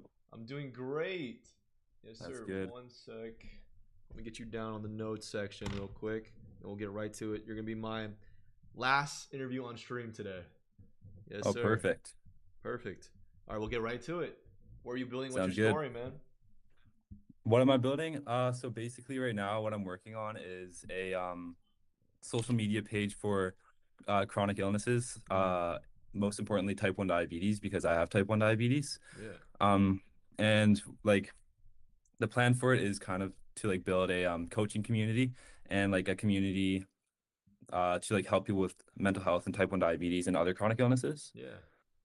That's basically my main focus right now. But I'm also in university at the University of Alberta, so in Canada. And I'm doing finance is my degree. So that's another thing I'm focusing on. I have two things going at once, but it's pretty good. How are you able to balance all that? Yeah, so basically just like time management and like really keeping on a schedule and everything. That's like most important for me right now. I actually have like 4 exams this week. Wow. So I really had to like lock in here and like make sure it's all, like all scheduled correctly. Yeah, hopefully everything went well, brother. Yeah. Yeah, when it comes to your social media app, how far along are you and do you have a team? Yeah, so no, so I'm just starting out actually. Okay. It's only been a few months here, or like a few weeks actually. So I'm just starting out, but I've done some like speaking events in the past, with like schools I've been invited out to, and like I spoke to lots of different kids and like like taught about the disease and stuff like that. So that's kind of what like drove my focus. And then also I had a social media page previous to this that I grew to 45,000 followers, I believe, yeah. but yeah, but I was younger at that point and I kind of fell off at one point, and then it was Gotcha. Yeah, so when it comes to the social media app, what do you think what's your plan on making it? Like, are you just gonna do it by yourself? So so it's like a social media, like it's my own channel basically. Oh, It's just on okay, gotcha. yeah. Okay.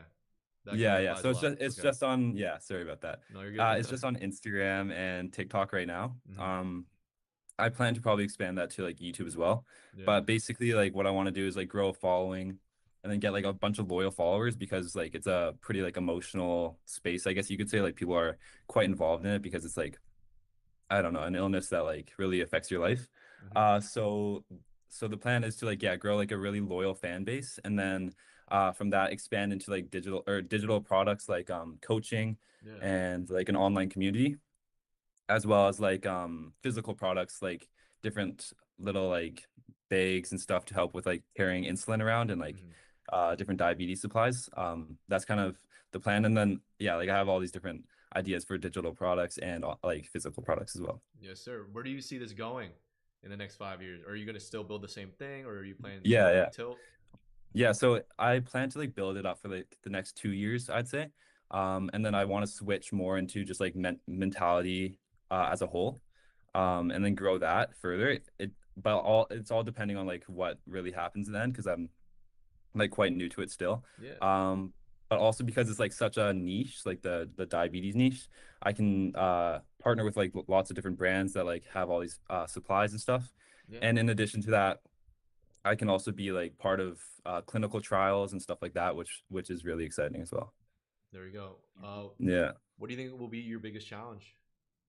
Biggest challenge, I would say probably just staying consistent and like not losing hope when you like see like failures happen. Like maybe if a video flops, or like if there's a month where videos keep flopping.